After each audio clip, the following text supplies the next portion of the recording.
damn. Alright.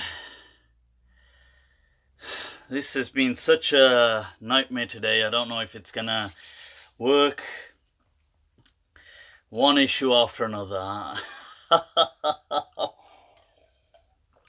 So I thought, well, I was just gonna postpone the whole thing. But then I thought, what the hell? I'll give it one last try. If it works, if not, then tomorrow it is. I don't know if you guys can hear me because my iPad collapsed on me last minute. That was great. So then I've had to try it on my phone. So my one phone for some reason wouldn't work, and so I've tried it on my other phone. If it's working fine, is it okay? You can hear and see me. Alright!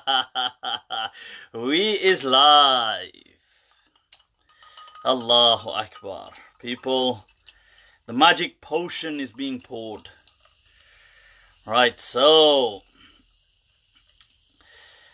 Right, let's... so Afwan, as always, had this crazy headache as well going on today. I was like, damn. I don't know whether it's just lack of sleep or crazy sleeping patterns or lack of caffeine, or I don't know what it is. So, Inna alhamdulillah wa kafah wa salatu wa salamu ala rasulih al-Mustafa wa ala ibadihi alladhin artada wa man bihudahum ihtada wa bi'athari ahli al-Madinah iqtafa wa ba'd. Fassalamullahi ala al-qawm. Ahlan wa sahlan bikum wa marhaban. Huanying Layth. Bienvenidos a todos, people.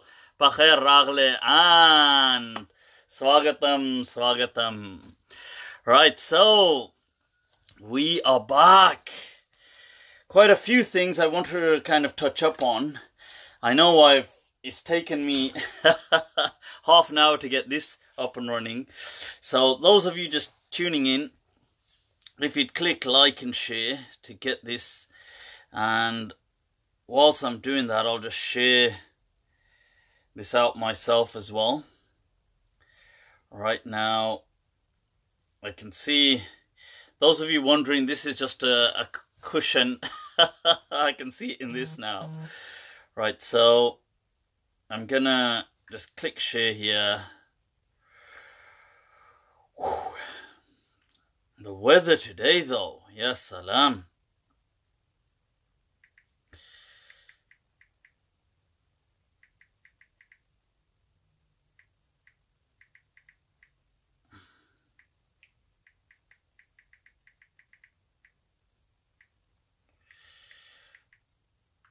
I'm just sharing that.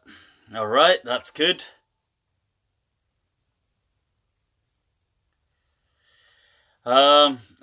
You see, this isn't what I normally do the Facebook Live from. So that for some reason, I had my iPad on charge, and unbeknownst to me, it wasn't even connected. So when I sat down to set it up, there was just, it wouldn't work. It's too... So then I thought, right, I'll try a different... Anyway, nevertheless, as long as you guys can see me, as long as you can hear me, as long as it's not blurry, then it's all good. This is the Samsung S9 phone, so hopefully it should work okay for now. There were quite a few things I wanted to discuss. Do I understand the Maghrebi dialect? I understand a certain portion of it. I believe I do anyway, so... but I'm sure, obviously, dialects can be difficult in their own sense when people speak and the speed at which they're speaking. But I can understand the gist of certain conversations in the Maghrebi dialect, or I think so anyway. They're probably just fooling me. Anyway, ya salam, ya salam. Aina wasalna. Where have we got to? Right, so some things I want to highlight. Right, so this weekend, whilst people are tuning in, thinking, what's wrong with Mufti Abu Layth, for God's sake? He's never on time. You see, and that is true. You know, the one thing I envy in a positive way about people is I envy that, in a sense, that they have routine. In my life, I can just never seem to get a routine about anything. It's just, it's the only constant is chaos. Chaotic routine is my only routine. And and I see people with such a clockwork lifestyle, and I think, wow, what would life be like if it was like that? Nevertheless, right, so where are we at, people? Is it obligatory for Muslims to believe in sahih hadith? We believe in the sunnah, and we believe that you see, because that doesn't make any sense, that question, because that question, if you rephrase it, it's like saying, is it obligatory? Because sahih hadith is a science, it's like a hadith science and a terminology from that. So it's like saying, is it obligatory for Muslims to believe in usulul fiqh? It doesn't, so what you ought to be saying is, you need to rephrase that question. Like, do we need to give hadith importance? Is it obligatory to take every hadith that is deemed sahih by certain scholars? Then the question comes back to, well, what do we mean by deemed sahih? Because so many scholars have graded hadith differently. Many scholars placed subset conditions, like the Malikiya, like the Hanafiya, and I would refer you to my my brief talk that I have on YouTube called it's actually that do we need that should we reject hadith? It's got a longer title beginning about Bukhari that I think it says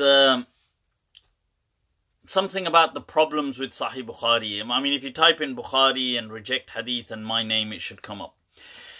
Because in there I discuss the issue with Sahih al-Bukhari today. Oh, that's it. The problems with Bukhari in our age. And should we reject all hadith? I am not asking you, Usulul Hadith. Okay, Fawzan. What are you asking? Look at the way at which people speak. I'm not asking you this. I'm sorry, man. Shama kijiye, Prabhu. Shama kijiye. Right, so was Abu Talib saved as some of the companion? I've answered this previously about Abu Talib. I do believe that Abu Talib radiallahu an was kind of saved. That's my understanding, my inclination, and I've got a more detailed response previously. You can search that and check it out. Do you believe that man landed on the moon? Or did the moon land on man? Man landed on the moon. Of course, people have landed on the moon, for God's sake. You know, I understand whether the Americans faked it initially or not. That's one discussion because of the space wars and the space race going on between Russia and America. So I understand that. But as to now have people reach the moon, it's ridiculous and preposterous to think they haven't. Just look at the technology around you, for God's sake. We are on the verge of perhaps having soon quantum computers. Artificial intelligence is so incredibly intelligent. I mean, it's so incredibly groundbreaking, that area is. And that's artificial intelligence in our day and age. And that's our day and age right now. And of course they've landed on the moon, God damn it. Right, so whilst people are still tuning in, this Sunday there was the United Muslims Convention or Conference or UMC, so I attended that. I'll just give some brief kind of flashbacks about, as always, it's great to kind of like go to these gatherings, meet people. Always an opportunity to also meet the imams, the speakers, people like that. Sometimes get a bit of that chit chat going, understand what people are up to.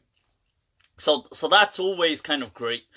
Alhamdulillah, people like Imam Siraj Wahaj were there, who really is one of the most, I think he has that undisputed, I don't just mean from age, but that seniority in respect, really. And people, you know, you can see that around him as well. And he's somebody who carries, in my understanding, a lot of wisdom. Carries a lot of wisdom with him. You know, may Allah bless him, preserve him, allow us to benefit from him, Ameen. And he's somebody who's always had this consistency about him. And I like, I mean, I really do like that and appreciate it. He's not been somebody that's been so much into the academic side of things or the ilmi side of things. He's not so concerned about, you know, masail or fiqh, but just about the consistent, steadfast nature of this deen. And that you've got to kind of salute him for that, you know, because decades later he's still like that. MashaAllah, may Allah bless him. So there were other people as well. I mean, although I mean, there were some scholars, visiting scholars, reciters from South Africa. It was great to meet them. There was a Sheikh Muhammad Dini from I think he said Ohio in America. Seemed like an amazing person. I really wanted to delve into more kind of deep discussions with him, but time didn't really permit. So that was all good. I met Sheikh Hassan Ali. That was interesting. You know, the interesting thing was a little while back, those of you that remember, there was all this drama about people getting really so shocked that I broke the news. I didn't break the news. It was already there, but that Jesus is not coming back. There is no second coming of Jesus Christ. Peace and blessings be upon him. So this really shocked people. Some people. I mean, I wasn't the first person to say this, but obviously these people were a bit surprised by it, and yeah, and you had all these kind of refutations and all these people speaking out against me. Now, during that time, Sheikh Hassan Ali was one of the people, and I generally have a principle that as long as somebody, generally speaking, does not openly attack me in public and try to kind of be rude to me, then to the best of my ability, I will not be, I mean, as a principle, I will not be kind of, I will always try to show respect to that person. So as long as they don't publicly, I mean, if they publicly kind of malign me and personally attack me, then it's fair game. Then there's no holds barred. Okay, so it's just straight. So Sheikh Hassan Ali had done a video. He was one of the people that did a video against me at that time. And the interesting thing is, he was, you see, I actually mentioned at that time that Sheikh Hassan Ali, I do know him in a very respectful light.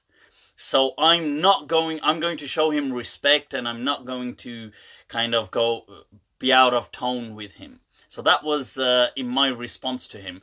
And then he made a counter response where, if I'm going to be honest, it was just out of character, because I was showing him respect in my response, and he just made a response by just making personal attacks, and that too false attacks against me. And so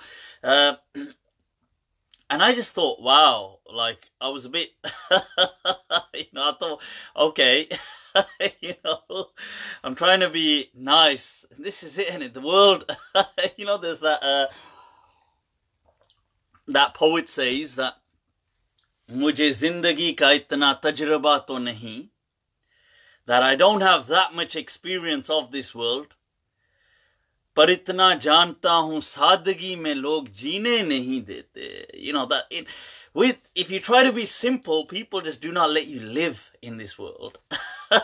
So I thought, here's me being so nice to this sheikh, saying, he came to the Midlands, I drove him around, I dropped him off many years back, and I have respect for him, and he's personally attacking me for no reason. I just thought, wow.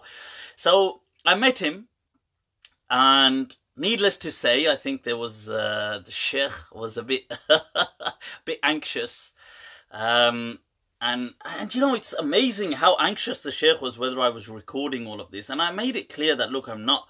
Relax yourself. I'm not recording things. So anyway, we had a very intense conversation, and my point was very straight. I don't know what the sheikh was going on about certain things, alleged these faults. People say you misquote, you do this. So I asked him, give me one example of a misquote, and he obviously said, I don't know any from. So I said, well, there you go. But I said, that's irrelevant. My point was simple. I said, you can disagree with me, you can critique my views, you can criticize my opinions, you can call me my opinions off the track or whatever. But why were you personally attacking me when I was being very respectful to you? And we had a very kind of an interesting and an intense conversation, actually. And he said that he acknowledged, alhamdulillah, that was actually wrong of him. He shouldn't have actually done that. And I said, well, fine. I said, the rest of it, I don't really care. I mean, I said, as far as my opinions go, fine, you can refute my opinions. And I said, any day, I am ready for a dialogue. Any day that you pick a topic that you feel that I've got one of my problematic issues, I'm ready. Let's have a dialogue. And then this was another thing, you see, like the sheikh said, I'll have a dialogue with you, but nobody can be present, nobody can record it, we can't record it, nothing, can't audio record it, can't even be a single person in the room. I was like, yeah, salam. But still, I'm still ready anyway, nevertheless. So that's my main point, that, if people are respectful to you, then you ought to be respectful back. And definitely for a responsible person not to be making false kind of, false digs and stuff like that. Nevertheless, put that aside. But it was good to meet him, as always. I did say, you see, I think it got to a point where the sheikh said, well, okay, what do you want now? I said, Chalo ab jaane do, just give me a hug and off you go. I said, that's it. It's all right. What's past is past. Huh? So, but moving on, it's interesting. I met some other people there. I met some, some people, the debates that they get into, Islamic debates, yeah, they don't know hardly anything about Islam. I'm talking about just regular, some practicing people. So I bumped into somebody at this event. He wasn't a sheikh, but maybe he doesn't consider himself a sheikh, but he may think he knows a certain amount of Islam. First time I'm meeting this person. And he starts having this discussion about, I believe in this in Islam, and I believe in the Quran and the Sunnah, and I believe in Ijma', and I believe in... He obviously knew about me, and so I said, okay, that's interesting. And he said, well, I believe that... I said, when you say Ijma', what are we talking about? He said, like, there's certain things which this whole Ummah has agreed upon. And if anybody disagrees with them, then they are a kafir. So I was like, whoa. I was like, wow, all right. I like that stance, huh? Straight away, kafir. So below kufr, we don't even, that's the least, that's the minimum benchmark we begin from, kafir. So I said, like what? What would you be, as an example? So he said, like the hijab. I was like, Allah. He goes, like the hair covering. So he said, for a woman to uncover her hair in front of a non-mahram, this ummah has agreed upon this issue. So the likes of Javed Ghamidi from Pakistan, who said that the hijab, the head covering, is not an obligation, he said, to me, he is a murtad, from his words, from the murtaddeen, from the kuffar. Allah, people of religion, huh? What they've done to this deen. Ya salam. You know, there's that, I came across this poem where he said, Kabe mein to Musalman ko bhi kafir keh dete hain. Dharat Kaaba, they even declare Muslims to be kafir. Mein khane mein to kafir ko bhi nahi kafir kehte. It's like that way. Anyway, in the poem, he's saying that where they kind of drink, he says, here we don't even call a kafir. But anyway, so I said, wow, I said, you don't think that's a bit harsh to declare somebody like that, to state he's a kafir? He said, no. He said, anybody who disagrees with this is a kafir. So I said, okay, what have they agreed upon?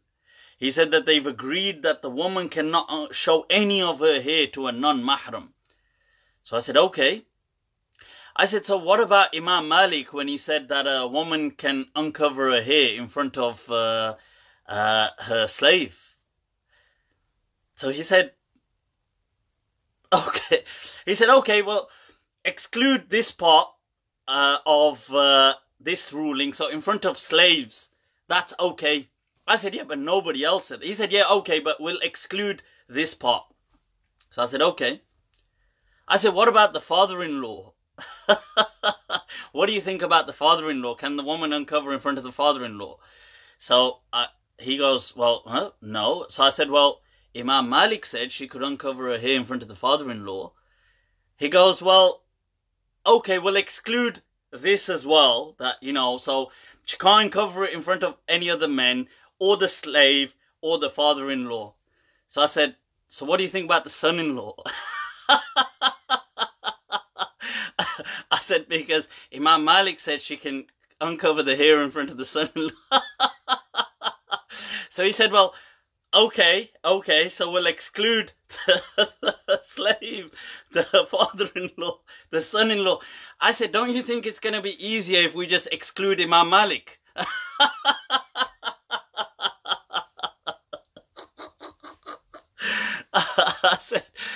I said, isn't that going to just make life easier? That we just... What did he know anyway? Push him aside. Ridiculous, People, they don't know anything about Islam. I'm telling you. They go on. Anyway, trying to chuck people out of Islam. Ya salam, ya salam. So, I want to deal with some today. I want to deal with today some issues of some ex-Muslims, some objections and criticisms that they've raised.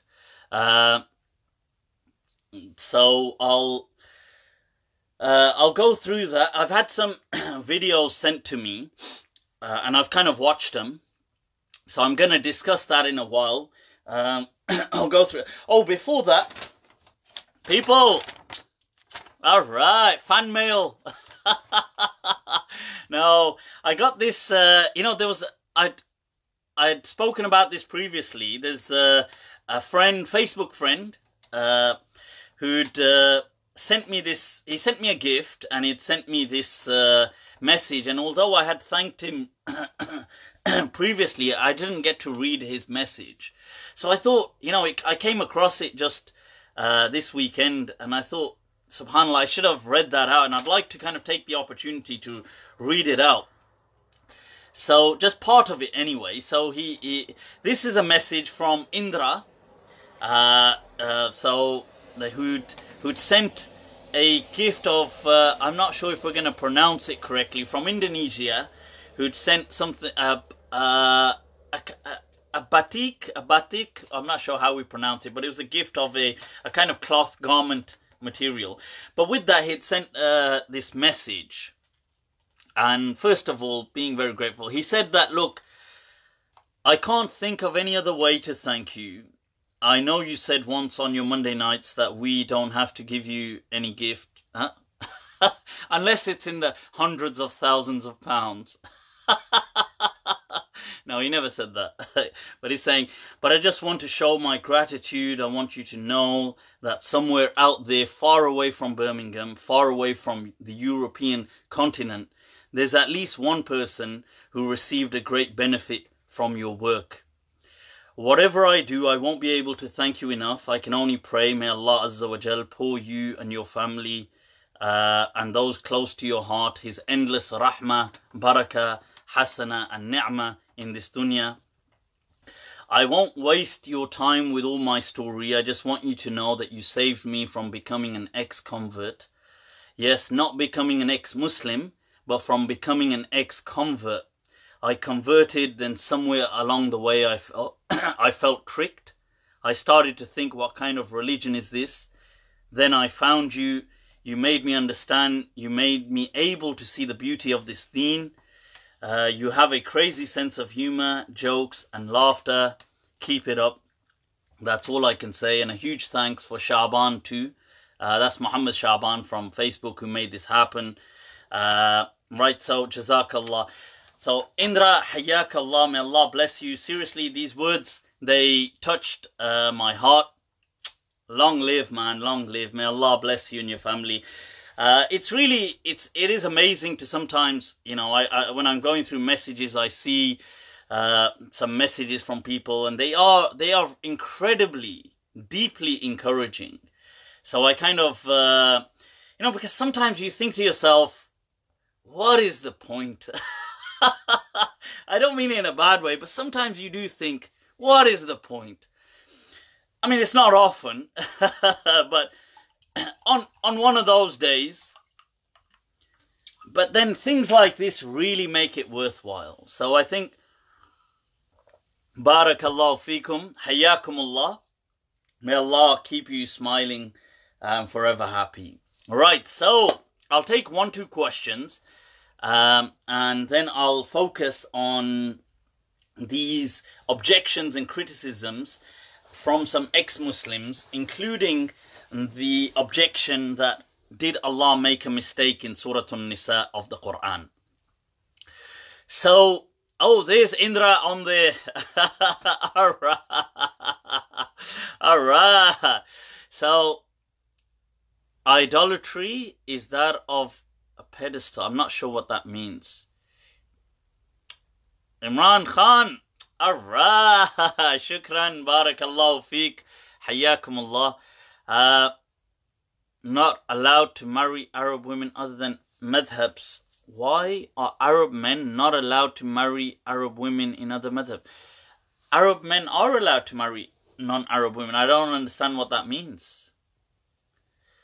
Oh, are you talking about the fiqhi position? Now, some ulama in fiqh came up with an understanding that in marriage there ought to be kafa'a, which is like compatibility.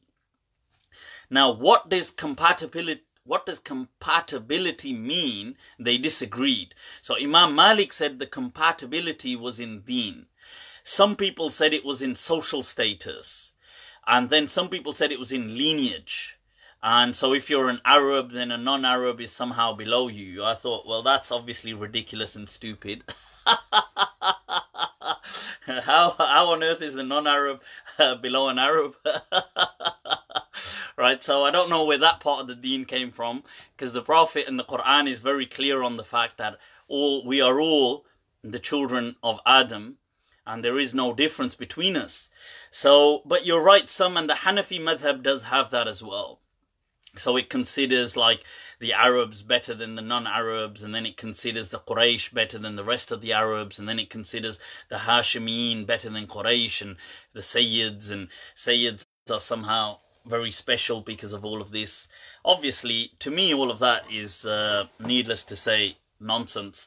And Imam Malik clearly denounced any of this stuff and said that the compatibility is only in matters of deen. That's it. That said, I mean, culture can have its own value. I mean, I'm not trying to say that culture and things like that are not important. They are. But it doesn't belittle another person. Sure, it doesn't mean you have to marry. Look, people, it's not like people can have preferences. That's not like degrading people. Like somebody could say, I like people of a particular culture, or maybe of their own culture, or they like people of a particular ethnicity, or that's not to say belittle other people. But if you start to say they are above, or we are above other people, then that's un-Islamic and wrong. Okay, so Asda have got an offer on Iron Brew. Okay, thanks. Right, so what else are we looking at? Let's take 1-2 questions. And then, people, we will start looking at some of these attacks on Islam. Is cannabis haram and an intoxicant? Cannabis is not really an intoxicant. It may be kind of like a relaxant. It doesn't really intoxicate in the way alcohol intoxicates. In my understanding, I've got a more detailed response on YouTube. You can watch that. Cannabis and things like this are not, in my understanding, haram. They are discouraged. That's to differentiate from the cannabis culture of drug dealing and all of that stuff is haram, because that stuff is totally separate and it involves it involves crime, involves just a whole dark world, really. I'm not talking about those things, they are haram, but I'm speaking about cannabis per se.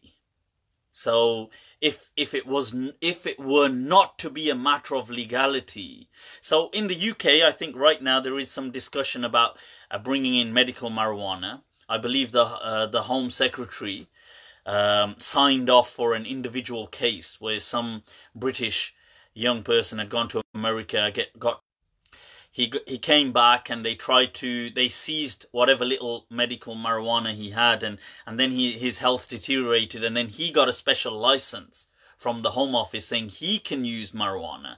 Now, obviously, once you do that, it sets a precedent. Now there's a discussion.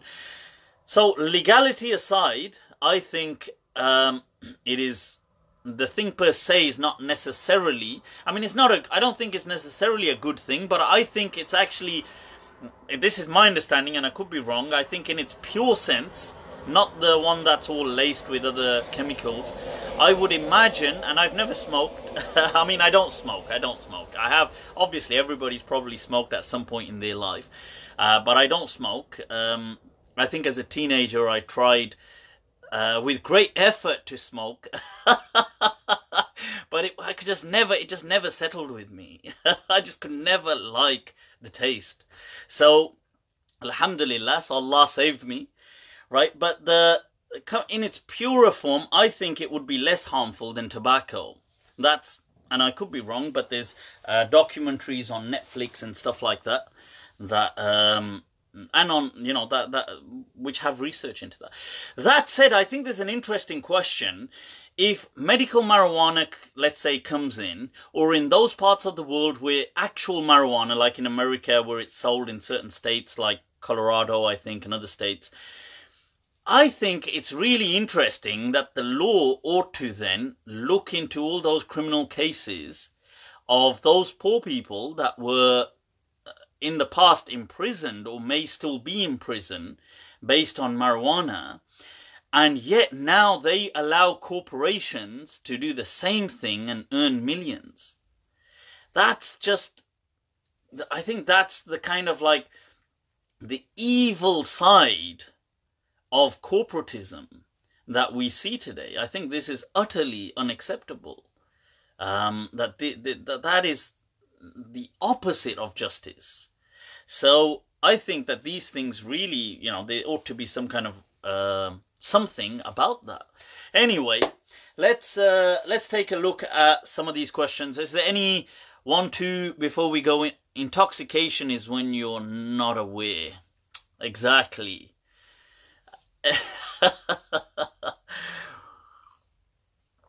Tell me about it. I wouldn't recommend, no, neither would I recommend cannabis. I don't recommend these things. Let me make that very clear. I don't recommend. But just because I don't like or I don't support or I don't, doesn't mean God declared it haram. What I'm doing is differentiating between us and God. Not everything that we think is bad, we have to rubber stamp it with God. That's what I'm saying. Right. The parting of the sea, I want to go through that in great detail at some point, all the kind of miracles of Moses. But the parting of the sea, it's interesting, took place, as it seems, that evidence seems to show. There were generally three prominent kind of theories that we come across that explain the parting of the Red Sea. I mean, the first side question, why do we call it the Red Sea? Should have it been called the Reed Sea? But it seems it was the Red Sea because of the mount at the Gulf of Aqaba. You get these kind of the red mountains and the reflection that they give off. It actually makes it look red. So that seems most likely that the Gulf of Aqaba is the Red Sea. Because there is the Gulf of Suez as well, and so there's some research into which was the point at which Moses crossed. And it seems it was the Gulf of Aqaba, and what you get sometimes are, you get something called like an uptide caused by excessive wind pressure. So if you look into the actual Bible, now the Quran speaks very briefly of Moses and the sea being parted for him. It's just a few verses saying, you know, like go like this, strike the sea, and then the Lord kind of parted the sea. But in the Bible, it goes into much more detail about, it says that an eastern wind blew, and the Lord blew from his nostrils, and right, and an eastern wind blew all night over the Red Sea, and the Lord pushed back through the entire night the Red Sea until it was up like a wall. And you find that in the book of Exodus and in some of the other books. Now, what you do get is you get this up until now even, like if you get a strong upstream wind coming from the Gulf of the Gulf of Aqaba, it will push back the water depending on the pressure of the wind. Now, what's interesting is if there was a hurricane, and it has been documented, so several historians and other people have documented when they've been present at the Gulf of Aqaba and there's been a hurricane, and how it's actually pushed back for quite excessively. It's pushed back the entire water. And what it actually does is it pushes it and it actually raises the water. The hurricane does. It does like a wall, quite astonishingly.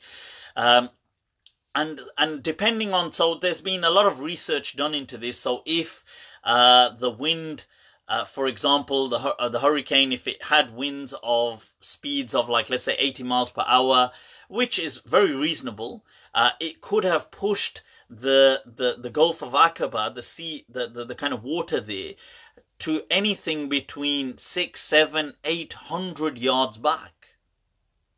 It could have easily done that. And it's interesting that when the wind stops, how research will show, and even actual events, the water just gushes forth. So it's interesting. So that seems to be what had actually happened. And it was a natural phenomenon.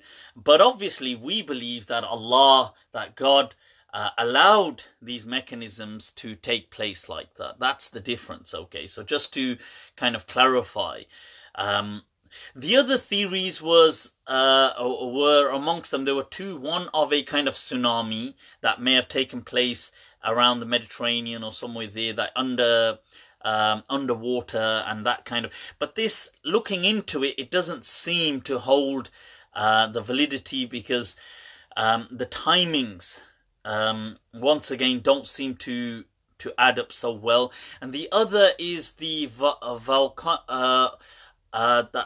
volcano eruption of Santorini. That could have taken place, and then that caused a certain kind of a counter effect. But once again, the eruption of Santorini, the dates that we find today don't seem to tie in too well with what would most likely be the dates of the Exodus. So it seems after research that that is what I am content with, that this is what happened. And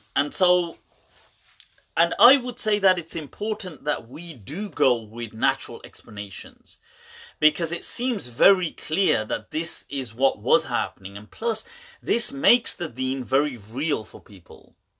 Okay? Because to say to people otherwise, that no, there were no natural, it's just one day. First of all, that's not how it's described in the Bible, definitely. In the Bible, it goes through much detail in saying that it took an entire night for the sea to part. That overnight. And that a wind from the east pushed forth and so on. Now, which ties in very well with the Gulf of Aqaba, because that's where the wind is actually, it's kind of northeastern, because the ancient people just used 4 directions. They never used to use the middle directions. So, but because alternatively, what we are saying to people, like let's say today you take somebody like, I don't know, like let's say a poor child, an innocent child suffering in Palestine, or somebody in Burma, or somebody in Kashmir, or somebody in anywhere where there could be some kind of like, whether atrocities or whether they're human or natural kind of suffering around the world. And what we're saying to them, in essence, is, oh, today, yeah, God isn't going to do anything miraculous to save you, but had of you been 3,000 years ago one of a child from the Israelites, then God would have bended the laws of nature to have made, you know, everything possible to have saved you. But today, God forbid, like He will not do anything. Today you must look up to the United Nations or other kind of means to intervene and save you. So this becomes it becomes also a cause for despair. So it's important that we give the right narrative to people. Okay, so that's, could the sea parting be folklore? I don't believe it is. I don't believe it is folklore. Because it kind of, if you look into how the description of just the Exodus is given, the kind of detail it gives is shockingly kind of, upon experimentation, valid. Even to the extent of where they went. I mean, if you believe it to be not the Sinai Peninsula, but northwest Arabia, that's where Jabal al-Tur was, what is today Jabal al-Badr, which was a volcano, and you will see that along the way that is where the Midianite kind of people roamed. Even today, archaeological findings of Midianite pottery is found there. The people of Midian, where Moses was married into. So he knew that kind of region, and he knew those people, and it makes sense. And you have findings there of all of this. So it does tie in. It's too much to have just been totally made up. Right, so, right people, let's put that aside. Let's, do converts need to get circumcised? Snip, snip. Well, I don't know about need, but it's a general, it's kind of emphasized mainly under things like hygiene in Islam and a sense of a natural state. This is what it's kind of defined as a fitrah. And the natural state, because it ties in with hygiene. That's, I don't feel it's an obligation that they, if they don't do it, but it is strongly recommended as long as there's no medical or physical reasons to prevent it. Oh, wa alaikum assalam, amani, ahlan wa sahlan, hola. Who are the hadith rejectors? I don't know who the hadith rejectors are. Right, so let's take a look at some of these. Gotta stretch out, people. Let's take a look at some of these objections we've had. Can I talk about halala? Halala. making people halal. Halala, those of you that don't know, is when a wife wants to remarry. So some Muslims have come up with this misconstrued understanding of Islam that she must marry another man to go back with the first husband. And it's nothing but a misrepresentation of the Quran. And he must, this new husband must have, the new husband must have sex with her.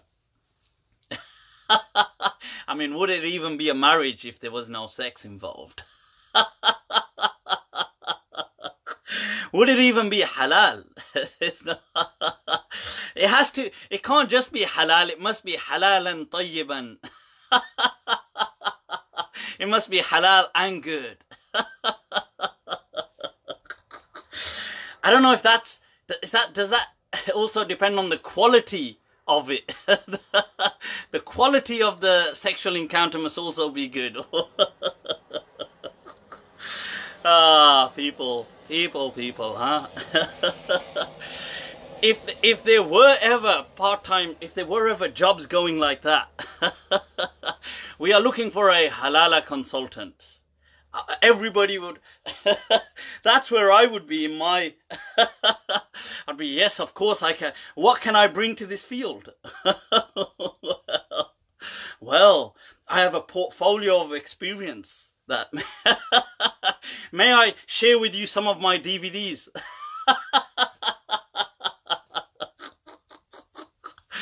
This is many of my great Oscar-nominated performances, people. And God, if that was a job, huh? That would be like a dream job for guys, wouldn't it? It'd be like... And then the fake sincerity that would come with it. It'd be like, I only do this for the sake of Allah. I don't know about you, but I only do this with the worry of this ummah in mind.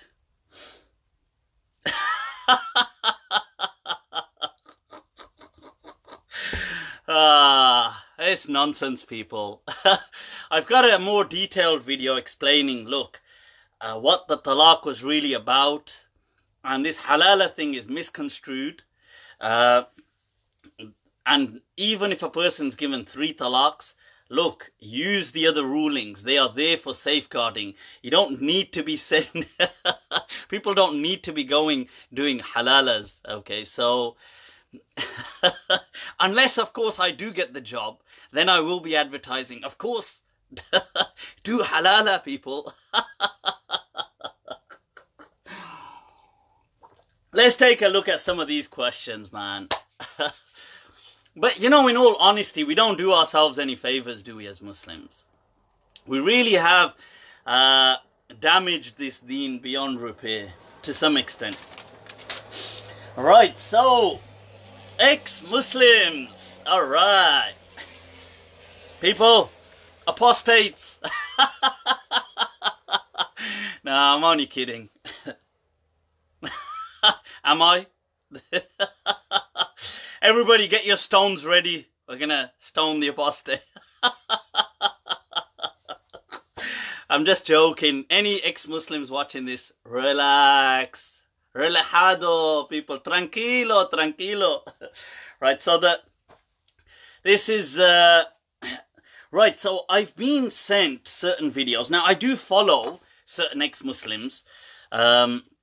So I do watch time to time certain videos from them, and I try to learn about what are the concerns that ex-Muslims have, and sometimes it's interesting for me because I won't know, you know, they might come up with a ruling that I might think, oh wow, I never really thought of that, and I'll have to look into it.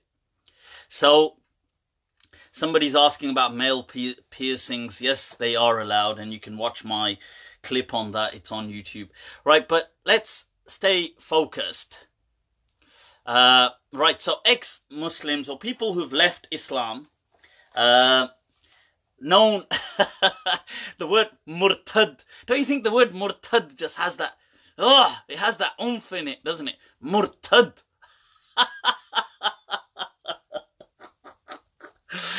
Al-Murtad. These murtaddin. It just has that Murtad means apostate. Yeah, somebody who's abandoned the faith. But coming back, being serious, right? Okay, so I do follow several ex-Muslims, and I have kind of in time, you know, time to time been in touch with a few amongst them, and always kind of respectful. And I'm going to be honest, I actually have a very compassionate spot or a part in my heart, a place in my heart, a compassionate place in my heart for ex-Muslims.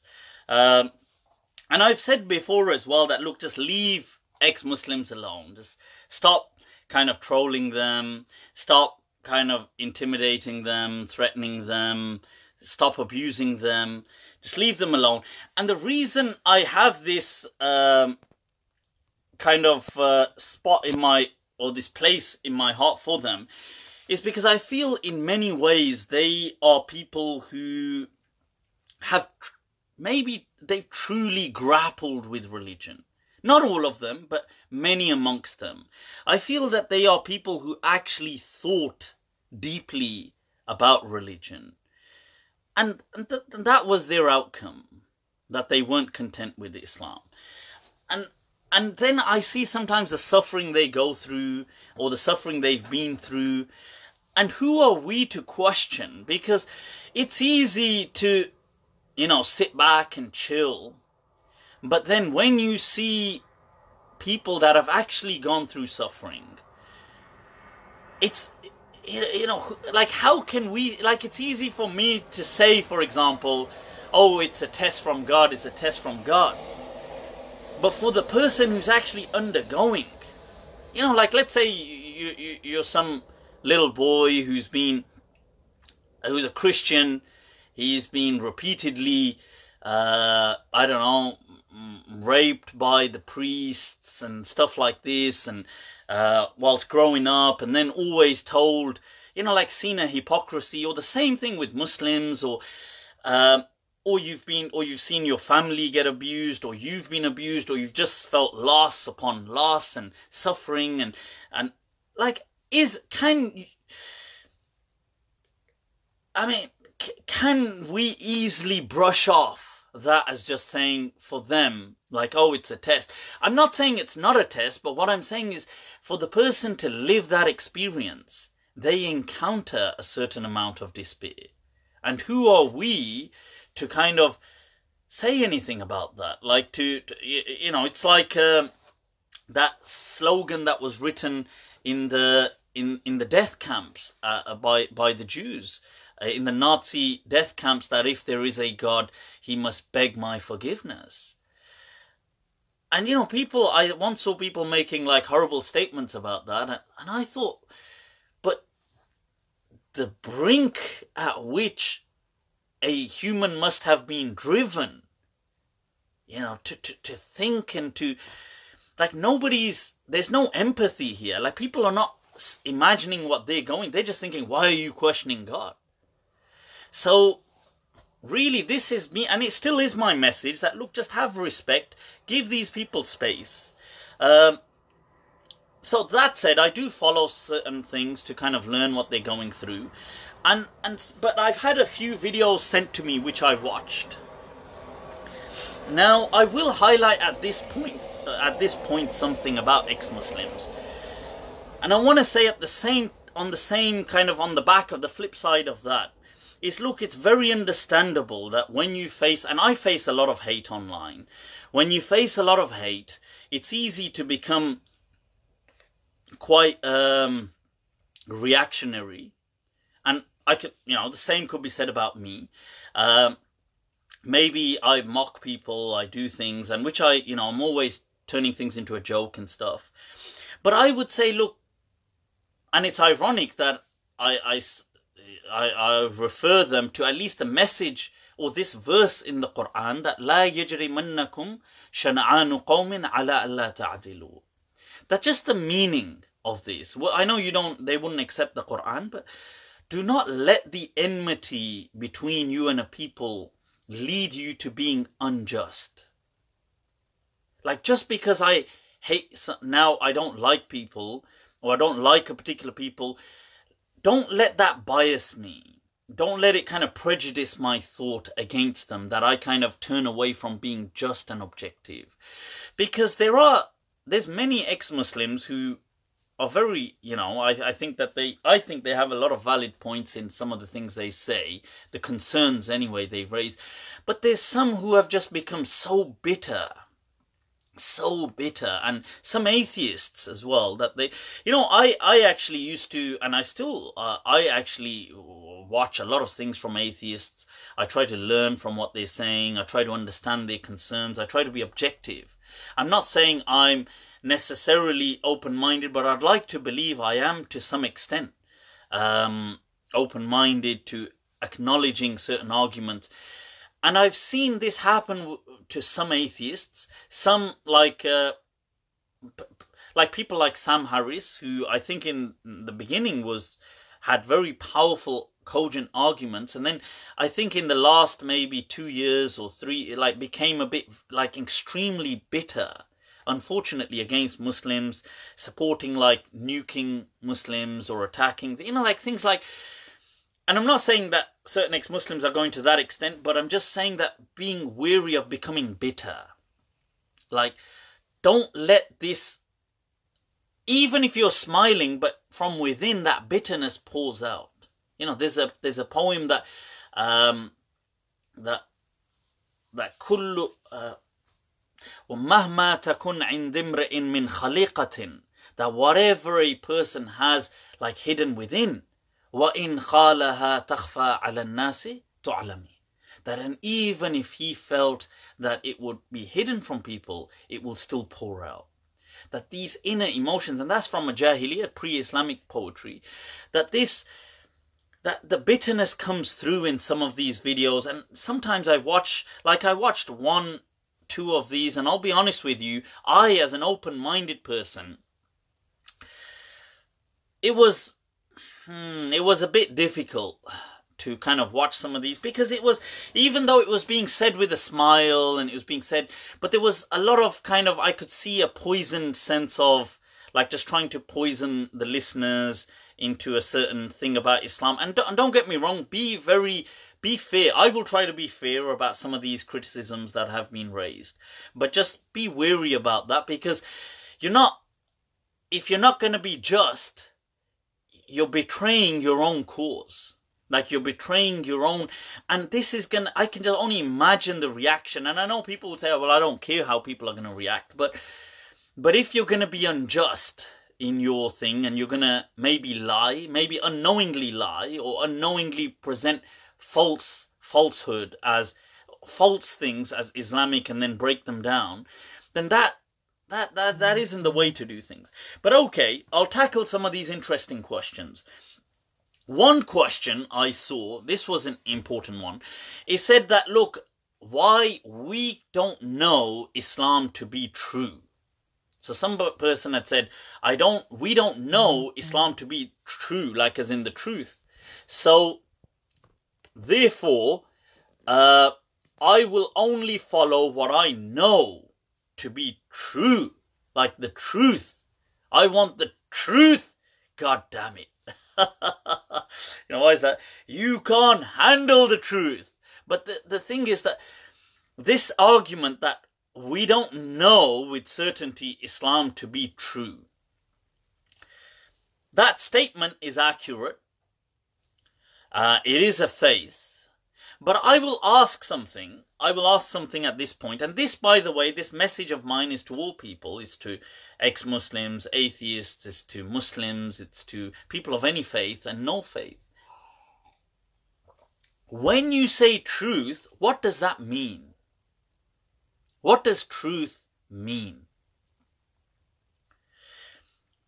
And if you're going to say, I mean by that something that is absolutely categorically real in front of me, like this is real, corporal, it's embodied as a reality, I'm going to put aside all the philosophical discussions of like, idealism, and I don't like, because that to me just sounds like you're trying to wow some listeners and you're not really being real. And but there's all the non-foundationalism arguments and all this about, well, that in itself is a belief and how do you prove that and so on, which are because I love philosophy, but I'm going to put that aside. I'm not going to even go at it from that angle at all.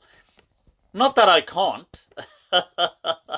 I can, and I know those arguments become unanswerable to some extent, but I want to be real with these people. I agree that religion as a whole can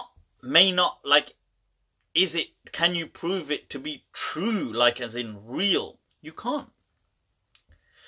It's but just a story. I accept.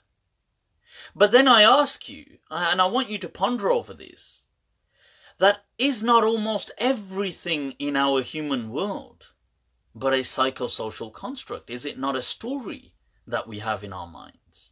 Like, just be honest with me. Like, let's take something like very fundamental as human rights. Human rights is just a story.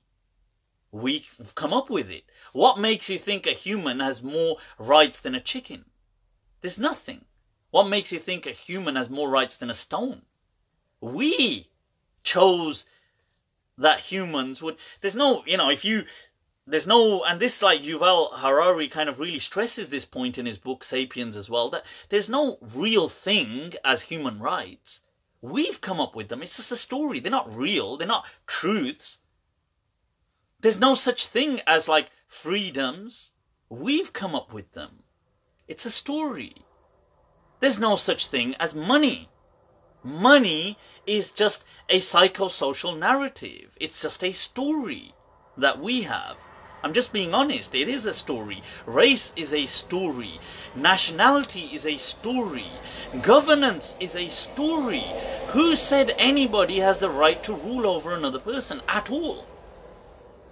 Who said there is such thing as good or bad in this world? It is a story. Human beings have come up with this story. That who says doing anything is bad or doing anything is good? It is but just a story. And don't get me wrong, I too agree with these stories. I agree with these stories. I'm not dismissing these stories. I am with these stories, but they are, through the voice of reason, they are just stories.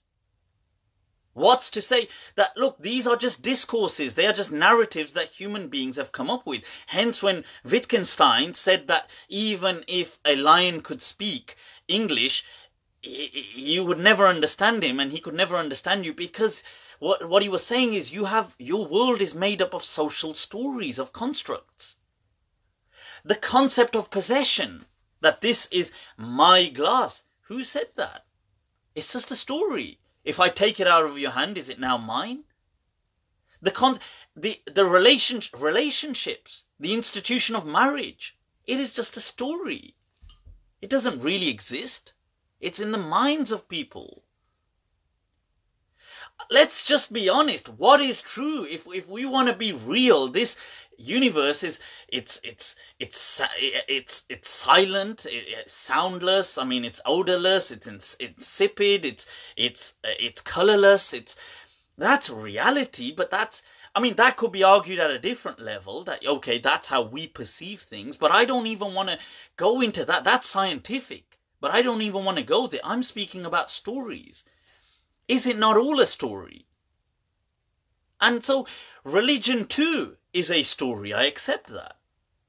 But why is it that, like, just because you can't prove something to be corporal, as in real in front of you, tangible, that it then doesn't hold that value of a reality? Because for people, is money not real? Of course, money is just a story we made up as human beings. So this is what, even the understanding of right and wrong is a story. We just made this story up. And I'm with this story. I mean, who said that governments have a right to rule people? Who said that? Why do government? Did you opt in? You know, this social theory, whether you want to go with Hobbes or other people. Like, who agreed to this? These are just stories that we as human beings came up with. And yes, I too am with these stories. But what I'm trying to say is that none of these stories have a reality beyond our minds. We have invented them. Maybe they are real. Some would like to believe they are. I'd like to believe human rights is real. I do believe it's real. I believe as faith. But in reality, as a truth, it doesn't exist. So I want to answer that. That's to people who say, because religion isn't real, it isn't true, as in truth meaning something real that I can, as evident and embodied kind of thing in front of me, neither is most of the world as you know it, my friend. But just because you've been deluded or you've accepted that it is. And so my point is that that is not enough to dismiss religion. Yes, no, don't get me wrong. It's enough for you as a personal choice to dismiss religion. I accept that. But to say that all religion must be absurd because it is not. No, because the concept of absurdity is something we've just made up. And this comes to us through reason. So I just wanted to highlight that point, and I'm not trying to, this isn't a kind of conundrum or a riddle I'm presenting to people. I'm being very real, and atheists have acknowledged this.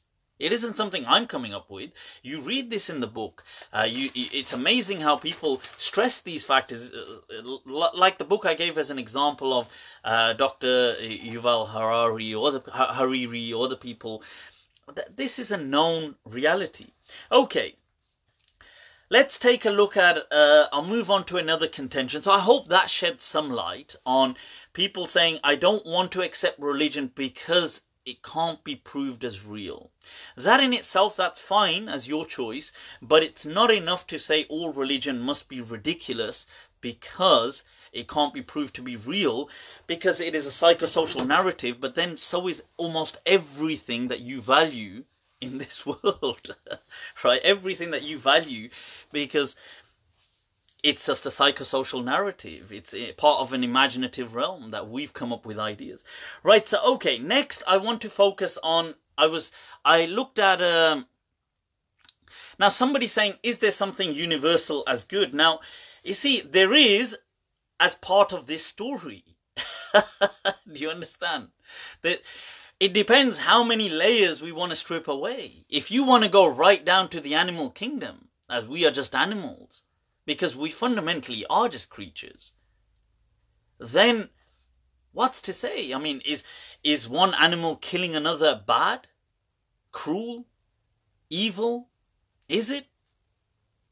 I mean, for us, we can now, because we've got layers of society and these psychosocial narratives to say yes or no. But how many layers do you want to strip away? That's what I'm saying. Right, so, okay, another video I took a look at, and this was quite interesting. This was to say that Allah made a mistake in the Quran.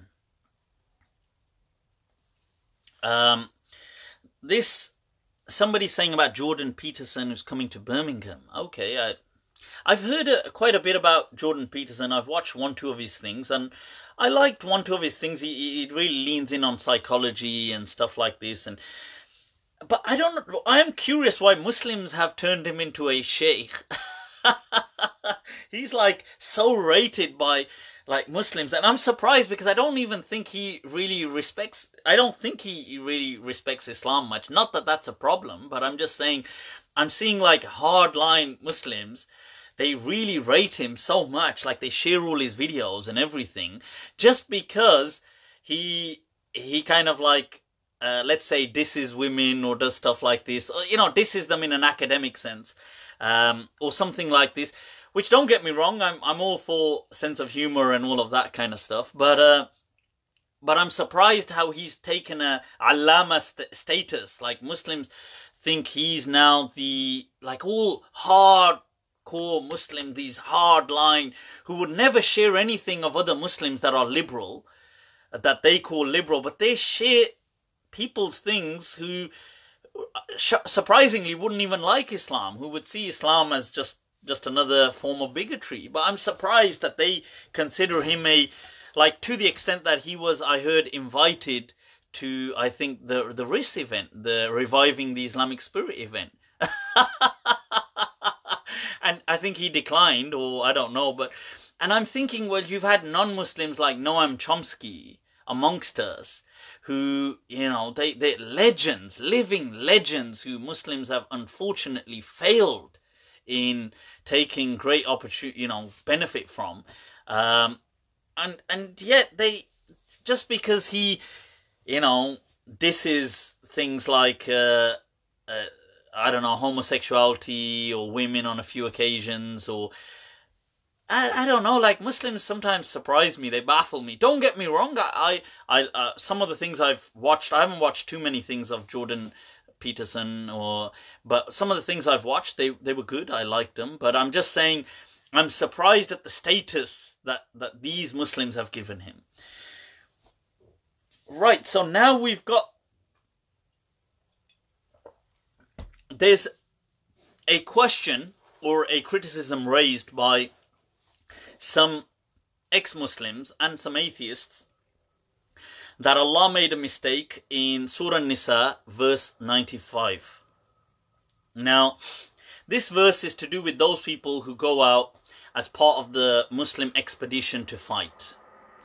And this was... Now, first of all, I want to make it clear that you can investigate. This is not for me. You can investigate the seerah of the Prophet. The Prophet's battles are well documented, and you can look at the authentic sources. The Prophet himself, during his lifetime, all of the battles that the Prophet participated in were always as a reaction to a threat.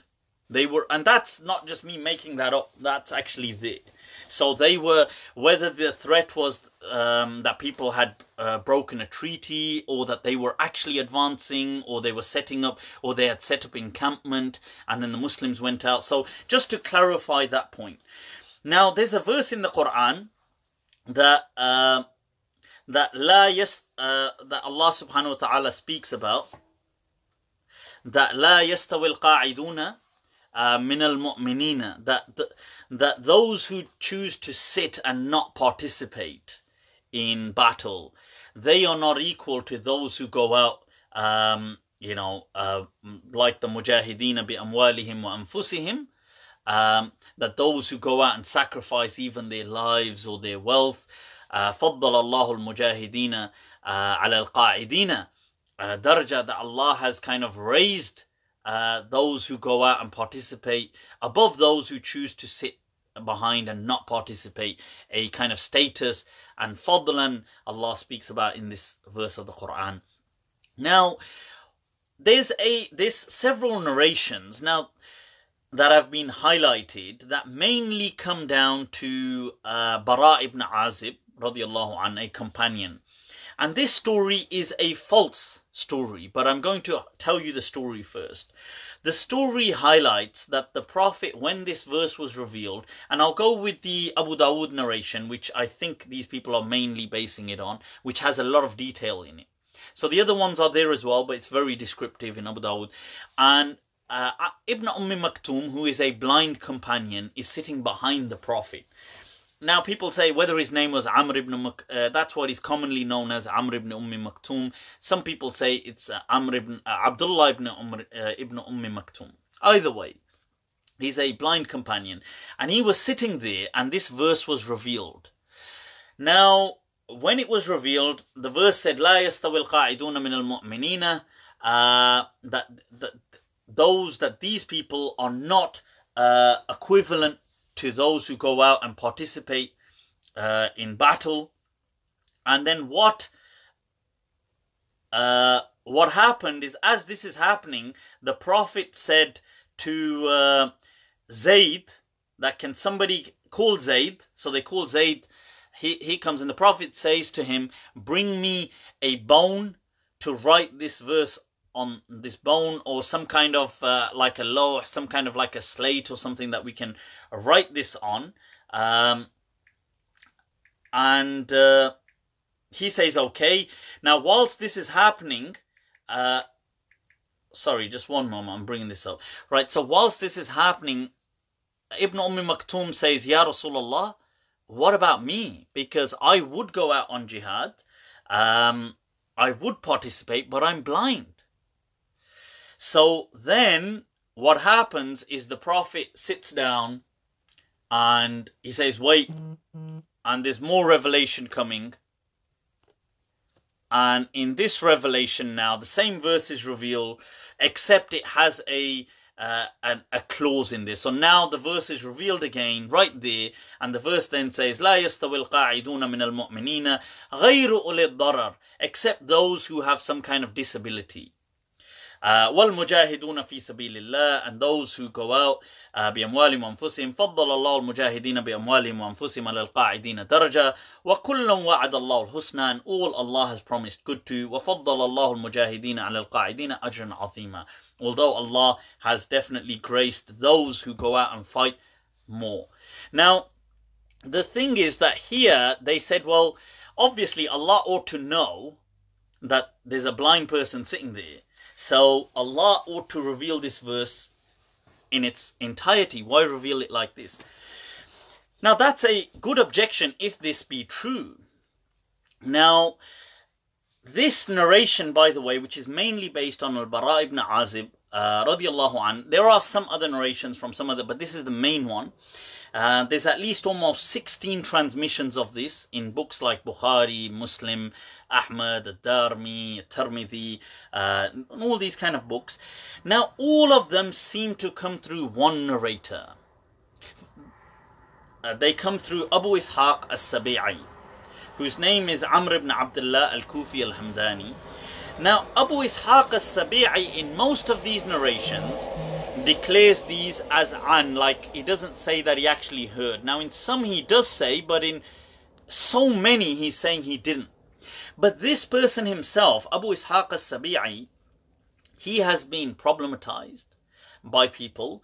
He's by the way an excessive narrator. He's one of the major ports. He's like a powerhouse of narrations. He's like Zuhri in that sense. Although he's a teacher of Zuhri, he's from Kufa, but he is like Zuhri in excessive transmission of hadith.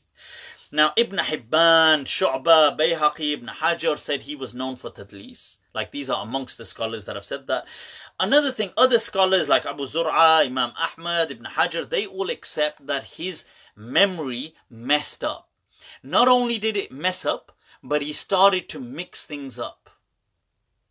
That ikhtilat, what they call. Now, some people tried to say no, because the Sahihain, Bukhari and Muslim combined have about, I think, 38 narrations or 30-something narrations of his. And you have a transmission from Mughira who says that, and Imam Ahmad transmits this as well, that ma afsada hadith Ahl al-Kufa, that the hadith of Ahl al-Kufa was not ruined except by two people, one al-A'mash and then Abu Ishaq as-Sabi'i. So when 16 narrations are coming through this person, and he lived to almost be 100 years old, you can see how old he was. So this is the source of the problem. And some people may say, well, And the Abu Dawood, what about some of the other narrations that come through some other people? Like the Abu Dawood one I narrated first comes through Abdurrahman ibn Abi Zinad, who is weak. He's weak. I mean, Ibn Muhriz, Ad-Dawri, these people clearly say he's da'if. And likewise, there are some other scattered narrations coming through Ibn Shihab, once again, who's problematic with tadlis, saying an. And there's some through Ibn Jurayj, who's massively problematic with tadlis. You see, the issue is, people, these hadith are not established. Now, there's two elements I want to highlight here. One is that, yes, we ourselves haven't done justice to Islam. And that is the reality, because we have allowed these narrations to go unfiltered. We have allowed them into these books. Because Muslims were so busy, they getting caught up in sectarianism, that they allowed these things to come through. That said, the other element is that these things are not authentic. And neither was that, even if you look at the text, neither was that the style or the general approach of the Prophet. The Prophet generally did not used to, hey, a verse is coming down, quickly somebody go get me a bone to write this on. This was not how the Prophet used to do things.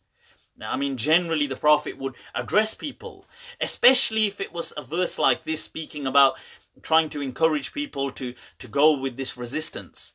If there was a military expedition, then the Prophet would have been telling people that people gather together. On many occasions, the Prophet would go to the mosque, he would gather people. In other places, he would kind of, whoever was around him, he would gather them, say, this is the verse. Rather than the first thing he says is, quickly go get me somebody find me a bone to write this on. This is not how the Prophet used. So even the actual context of what it's describing the Prophet is something that the Prophet didn't used to do. So that shows the oddity about it. Then and neither did the Prophet used to hasten to write down verses. This let alone find a bone and stuff like this, right? So that problem, and then how does this actually reach us? It reaches us through problematic chains, okay? But then, yes, we are part of the problem, that we have kind of deified, given this divine status to anything in Bukhari. Right, so I wanted to answer that then. Then there were some other objections.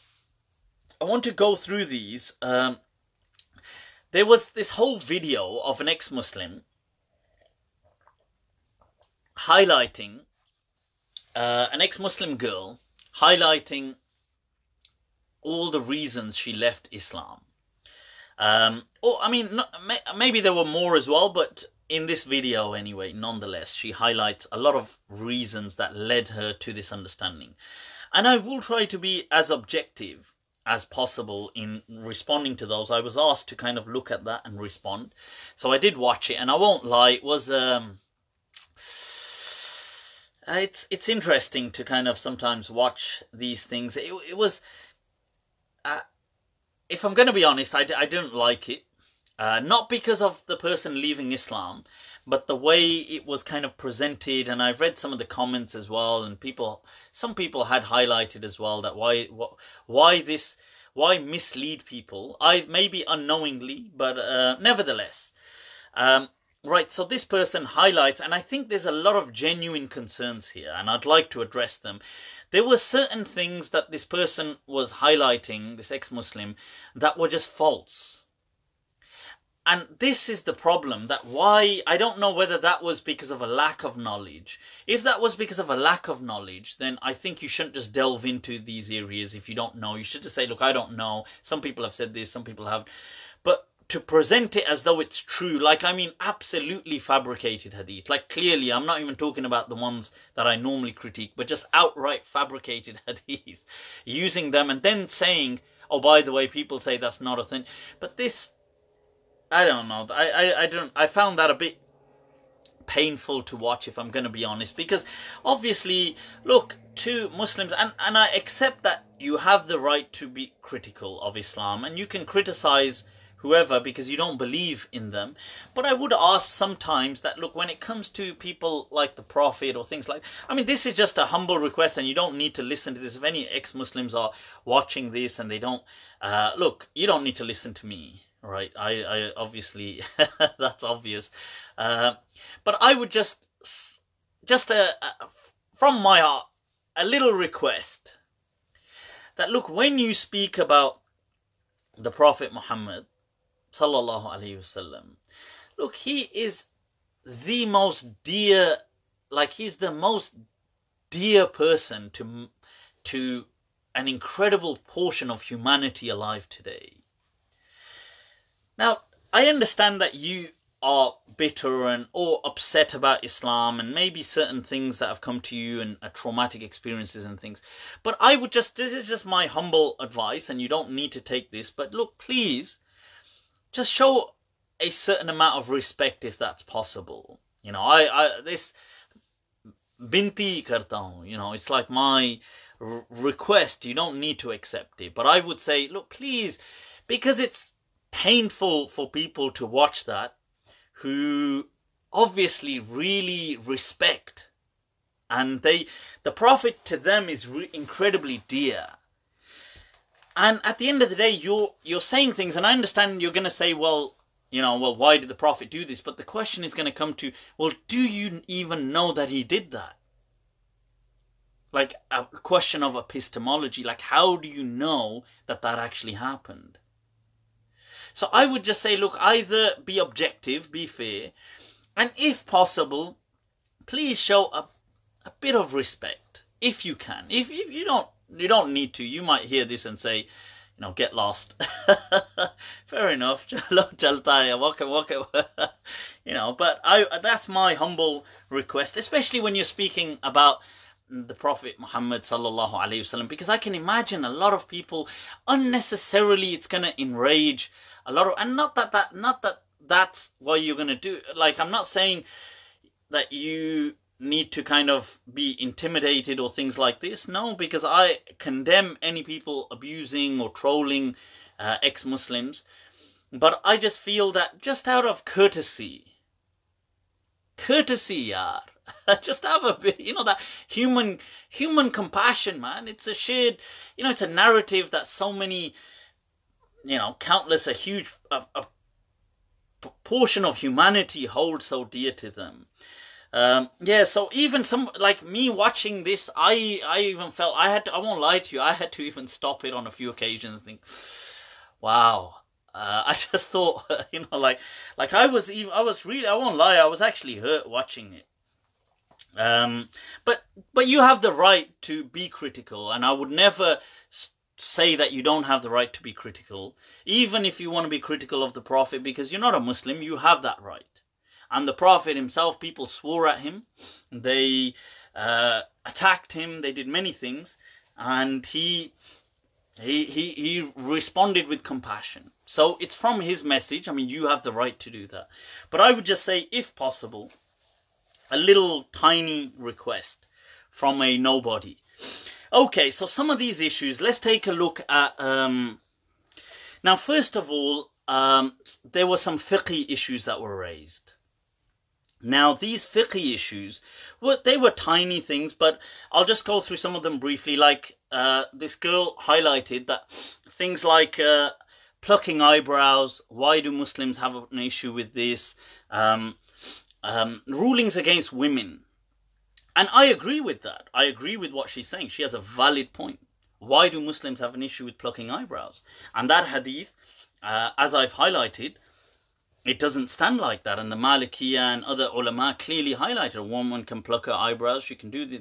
This is misconstrued. This was simply speaking, it was advice to a mourning period as a preventative measure.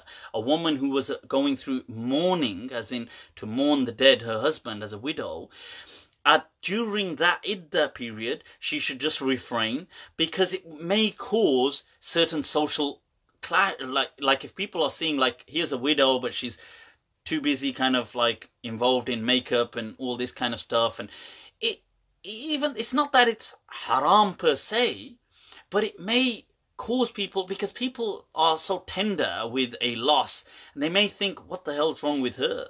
You know, her husband's just died and she's too busy trying to do, and people may react, and it's to safeguard her first and foremost, because people are so sensitive at that stage. They may say, oh, are you just so glad he died? And this happens around the world, by the way, due to people's ignorance. So I agree that these things shouldn't be haram. And I don't believe them to be haram, and I've got videos on that. And so there were things like music. Why is music declared haram? And I agree that music is not haram. So she has a very valid point here, that why did Muslims kind of declare music haram? There isn't a single sahih hadith to say that music is haram. Okay. There isn't nothing to kind of declare it haram. And I've got a video on that just to clarify. And to be fair, she kind of acknowledged, this ex-Muslim, that look, there are some Muslims who say it isn't and stuff like this. And then she went on about the hijab a bit as an issue, and I can understand that does. But you know, this, once again, this is something which, if we're going to be honest, there is a distinction between what Allah and His Messenger have said and what evolved as Islamic jurisprudence, Islamic laws, Islamic morality, or Islamic customs is a better word. Now, it is true that most Muslim customs do see the head covering as an obligation. Although, can that be questioned? Yes, and it has been questioned by several ulama. Because there is nothing conclusive in the Quran or the Sunnah that actually says a woman must cover her hair. There's nothing conclusive. There's, like, the verse in the Quran can allude to it. Like, no, it doesn't allude. Like, you can infer from the verse, but it doesn't state that women need to have head coverings, because it says that they use their humar, which is the head cloth, to cover their bosoms, the kind of chest area. Now, the question is, does that mean you must have a headscarf? So now you're inferring. So it's like saying, if I said, right, guys, okay, this is a dangerous, let's just say I said, this is a dangerous area. I want you all to use your sleeves, cover your watches with your sleeves. So if somebody says, okay, I'm going to cover my watch with my sleeve, does this mean it's necessary for all of us to be wearing a sleeved shirt? Now that becomes then a discussion. But yes, by and large, most people, not all, but most people, there has been some differences along the way, and hence Imam Malik kind of showing some distinction and some people showing other rulings. But generally, by and large, that ruling has come down and people have questioned it. Today, people like Khalid Abul Fadl from the States, or from Canada, I believe he is, Sheikh Javed Ghamidi, and other scholars around the world have issued rulings that head covering is not an obligation, but modesty is the obligation. But okay, this was a point that she mentioned, that why hijab, and I think this is, like I said, the main thing in Islam was about modesty.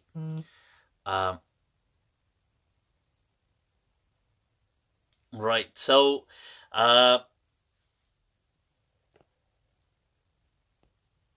okay, right now, so then she highlighted some questions about witness testimony. Now, I think this, right, so this, somebody has highlighted there that I shouldn't mock Hindu gods then. I honestly do not know if I've ever mocked. I can't recall mocking a Hindu god per se, but I've mocked concepts. You see, now there's a difference between a concept and a person.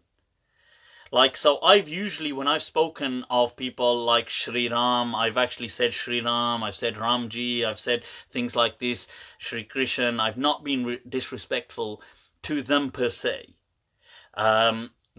And I've actually believed them to be, have been very good people and amazing people, maybe prophets in their time.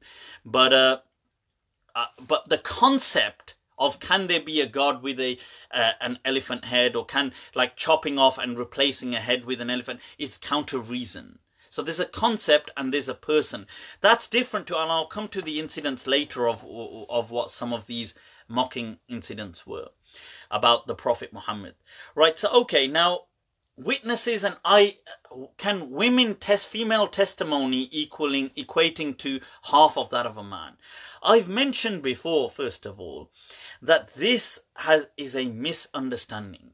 Okay, people like Sufyan ibn Uyayna and other people did say that that verse of the Quran did not mean about her forgetting that, and this was to do with intimidation. Yes, many schools of law did form to say, well, we won't accept women testimony in this, but we will in that. And they all disagree, by the way. The one she quoted saying that they don't accept women testimony in anything, I think she was pretty much quoting the Shafi'i school, because the other schools do accept women testimony. To the extent that Ata ibn Abi Rabah, the great scholar of Makkah and the student of Ibn Abbas, he unequivocally said very clearly in his school that a female testimony is in every single thing categorically. There is no dispute about that, he said. And Ibn Hazm further endorsed that. Right? So now what I'm trying to show is that, look, there is a difference between what opinions become standardized along the way. So you have narratives in early Islam, and then as the centuries kind of unfold and Islamic kind of this institutionalization takes place, culture forms, certain views become more standardized. And I accept that, and that is a shortcoming on Muslims, that we haven't challenged these things. But did Islam hold the answer to this? Yes, it did. In early Islam, many people said that's not true, that a female testimony is exactly the same as a man's. But that was because in money they were more likely to be intimidated. And hence many, like Imam Malik, he saw that intimidation in things like murder as well. Like, because if a person was going to be killed as a kind of consequence for murder, there was a greater chance of him intimidating the women of his age.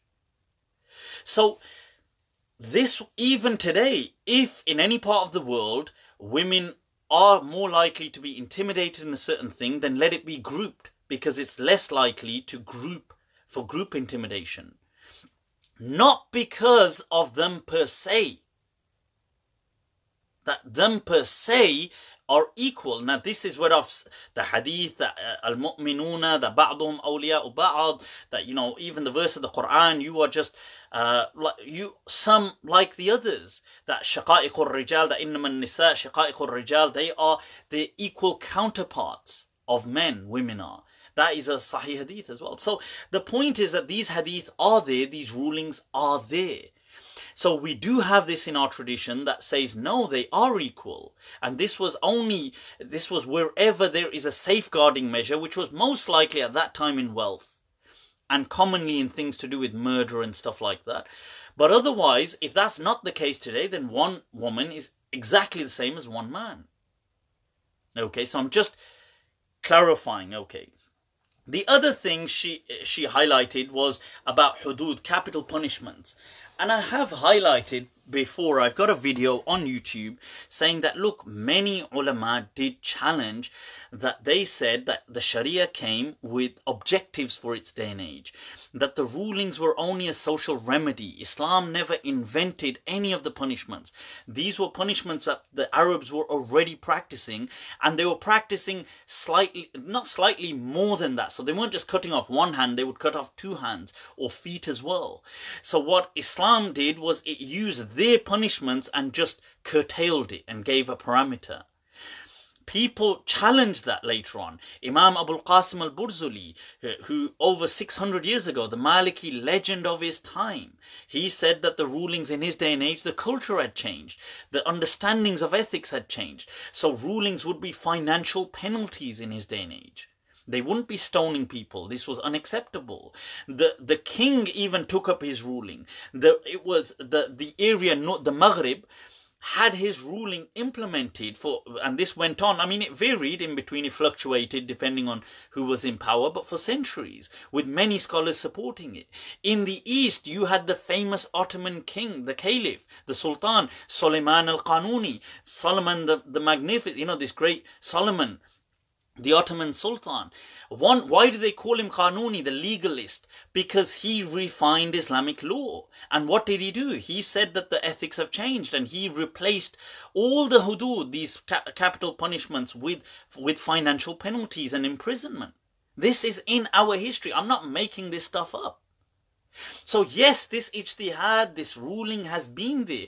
But yes, you are right as well that we Muslims have failed ourselves in not critiquing and allowing this kind of other narrative to become such a prevalent voice. So I accept that, look, in a way, we've kind of let ourselves down, but did Islam have the answer? Yes, it did.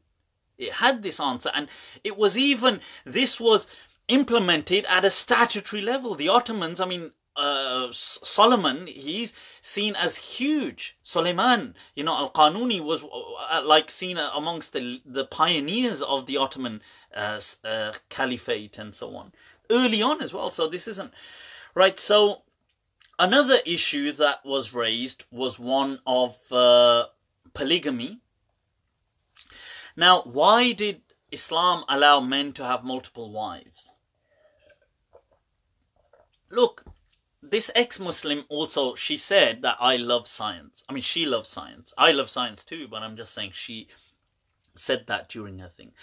I find it fascinating that when it comes to the discussion of polygamy, one thing people no longer look at is science. And by polygamy, I mean multiple partners, not necessarily just marriage, which is an imaginative reality. Marriage is just a mental institution that we've, it's in our minds, that this institution of marriage. You see, the interesting thing is, right throughout nature, the male species are almost, not every single species, but are almost always polygamous. That is just the nature of human beings. We've got to understand that monogamy amongst humans is a social construct that we have come with. Hence, and I don't mean to sound like a pessimist, but hence, most modern relationships within 3 to 5 years collapse.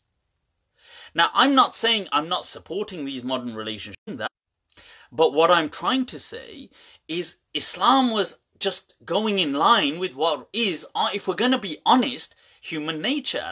Why is it that on some things we want to be very scientific and be real, but on other things we don't?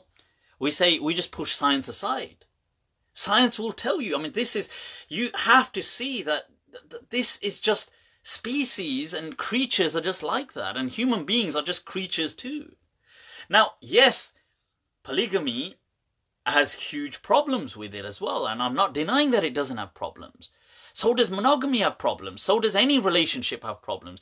But if this was consensual, if there was a culture, what's to say that's so inferior? Why are people, I'm just saying, why are people so, it's okay to be homosexual, which I'm saying, fine, be homosexual. It's okay to be transgender, and I'm saying, fine, be transgender. But why is it evil to have multiple partners? Oh, it's okay to have an open relationship here, it's okay to be a swinger, and I'm saying, be that. But why is it that it's evil when Islam says that you can have, where's the consistency? That's what I'm asking. And this ultimately is just human nature. At least Islam didn't just, Islam applied rules. Now, one could argue that do people live up to the rules? And I would agree with you. I would actually agree with you that I think, especially in the modern context, most polygamous relationships will, beyond maybe that kind of buzz phase, will be probably disastrous. I would probably agree with you that they would be like a migraine level of a headache. And I'm with you on these things, agreeing with you, but I think it's unfair. It's biased to just say evil, evil, evil Islam. Why did it allow polygamy? This was a social way of living. What's wrong with... people do that all the time. Even today, most, let's just face it. There was a really good, actually, a brief clip I saw on YouTube about sex-starved relationships. And one of the key factors mentioned in most divorces in the Western world, it was actually showing statistics, is just a lack of sex. And I'm not saying that this has to, that's a whole discussion in itself, but what I'm trying to say is people that, in fact, in psychology, because the ex-Muslim said they're really intrigued by psychology, is what they call the Coolidge effect. That the moment that this is just how it's unfortunate. Like, men, we're doomed. But men are just always attracted to, and I don't just mean attracted like the way women are attracted. Women are attracted to men, which we don't seem to understand why women are attracted to us. That's just an enigma. That, to me, is the proof of God. That why do women find men attractive? I've got no idea. But generally, men are attracted to women in a total hysteria. I mean, if I was to explain how, you guys would never view any man in that light again. You'd be like, but it's true. They're kind of like besotted, like by, and it's inexplicable. They can't even. I mean, that doesn't mean that men don't have a level of responsibility. They do of their actions. Of course they do. But we're just being real that the way the male brain reacts to females, and people say, well, that's socialized. They say that's like it was learned behavior. But that's not true, because people say, well, to look at the female body, this is learned behavior, and women haven't been learned, socialized to look at men like that. But then you find research on gay men. Gay men will look at men in that same way.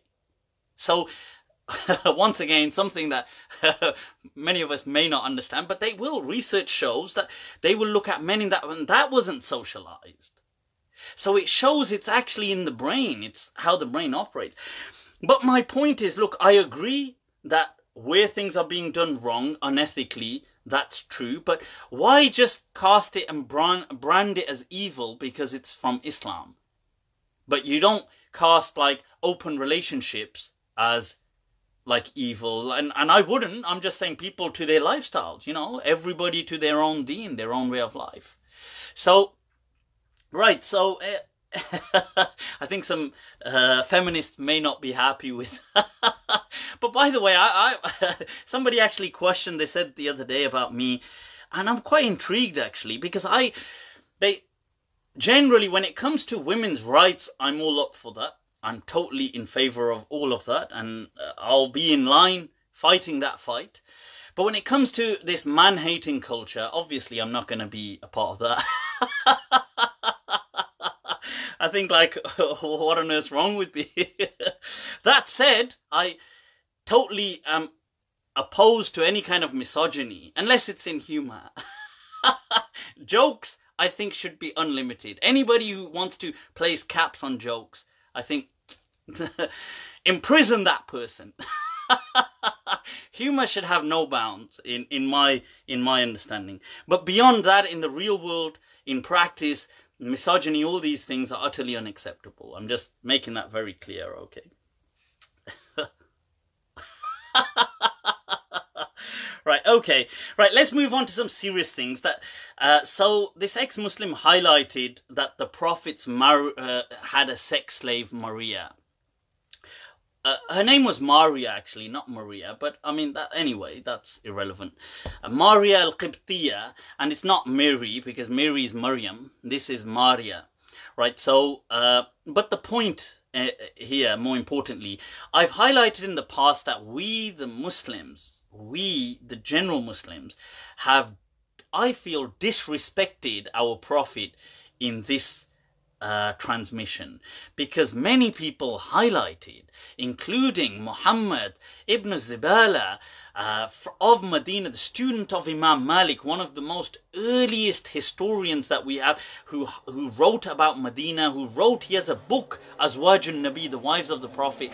He's a student of Imam Malik. He highlights that Maria al-Qibtiyya was a wife of the Prophet. So we need to stop this seriously, and I've got a video on this previously, that she was a wife of the Prophet. She was not a sex slave, sallallahu alaihi wasallam. and radiyallahu anha. And yes, she lived in the Awali, she lived on the outskirts of Medina, but that's because many companions lived in the outskirts of Medina, the Awali. It wasn't actually that far, because Medina today is massive. Medina in the Prophet's time was just the size of his mosque today almost. So Maria lived there, and yes, she wasn't, her Arabic wouldn't have been on point and stuff like this. She was a non-Arab, hence maybe people didn't mingle with her so much because communication barriers. And the way this person described that, you know, the Prophet Muhammad thought, oh wow, I got myself a hottie and I got myself a beautiful kind of, you know, I just thought, look, just none of these things have ever, like, I'm not saying she wasn't beautiful, I'm sure she was beautiful, but what I'm trying to say is, none of this is said in any of these transcripts. Why just, I understand you're just trying to belittle the Prophet by making these kind of statements, but they're not true. And then a story she mentioned that one day Hafsa, the wife of the Prophet, had gone somewhere, and the Prophet said to Maria, I know, why don't you come to her house, her little room? She had these quarters. Why don't you come there? And on her bed, they had sex. And then Hafsa came back and she found out, and this is why the verse of the Quran was revealed. What nonsense! What nonsense! That is absolutely fabricated. Bring a single hadith. Like what? Where are you getting this from? And then she said, well, look, I accept that some Muslims may say it wasn't about this, but really, come on. Would you get angry over anything else as a woman? Like, look, why are you projecting like a whole narrative when you don't have a sufficient, like, come on, like what I'm trying to say is, this is weakening your whole case by presenting false narratives. This incident did not happen like this. Even the incident that you're trying to go by didn't have this story of, like, so there's one incident that the Prophet went to Maria, and some of the wives tried to say, well, you know, when he comes here, he used to drink this honey when he was there, so they knew, and they said that they kind of like tried to say, oh, put him off and stuff like this. Even that is weak. But even that story doesn't mention anything about Maria being brought into Hafsa's house and having sex on her bed and stuff like this. This is absolutely fabricated. Like, so please, like, I mean, at least be objective. Then there were things about Aisha being 6 or 7 years old, and I've highlighted this before. Aisha was not 6 or 7 years old, and I've got a detailed video to highlight that. So please do check that. She was an adult at the time. She was most likely anything in her late teens. I mean, I've said she could have, the ages to be specific is difficult, but we know from how she participated in battles where people younger than 15, for example, weren't allowed to go, and stuff like this would have put her age at a certain timeline. I've said anything at the time could have been from 17, 18 to some people say maybe 21, anything between that range. The Arabs weren't specific on keeping dates, but she was most certainly an adult. And then another fabricated incident, and I won't lie, because this was so fabricated, I was very offended to hear this. Like, to say that, well, because Aisha was a child, the Prophet got her and masturbated between her legs. And this was because she was a child. And that disgusted me, because look, what? And then she said, well, people might say, oh, this ain't true, but, you know. And I thought, look, it is because these are, like, you're presenting an incident as though it happened. And this is utterly fabricated. I mean, this isn't like, oh, this is in this book of Tirmidhi and we're just disputing the chain. This is utterly fabricated. Like, you're just bringing in a utterly fabricated incident so the listeners have discussed. And then you're going to say, well, okay, maybe it's not true. But it's too late, because you've created a visual image in the minds of the listeners. And then, so this is what I mean by trying to be objective. I found that, like, I don't know if that was done subconsciously or not really thinking about it, but if I'm going to be honest, I found that, I agree, I saw this comment as well, I agree that is no different to what extremists do in their own way. They just present a narrative, and maybe some of them are doing it naively, to kind of poison the mind of people with imagery, and then to say, well, maybe it isn't. You know, it's like if I used an esteemed figure, like I said, well, you know, like Nelson Mandela, or I don't know, I could use somebody as that everybody looks up to, and I say, oh, well, do you know on this one day what he did sexually to this little boy? And I go into visual imagery. I say, well, he had all these kind of sex toys, and I use all these, I don't know, handcuffs. I get creative with my imagination. And then I give this whole image, and then I say, oh, but by the way, that probably didn't happen. But that's not, like, come on, you can't do that. Like, that's, like, now you've created an image of disgust in the minds of the viewers. And then you've said, oh, well, you know, this may have not just happened. I just probably said that. So things like this were very disappointing. But other concerns, okay, fine. Yes, once again, the part of this blame comes back on us Muslims. Right, so who are we talking about?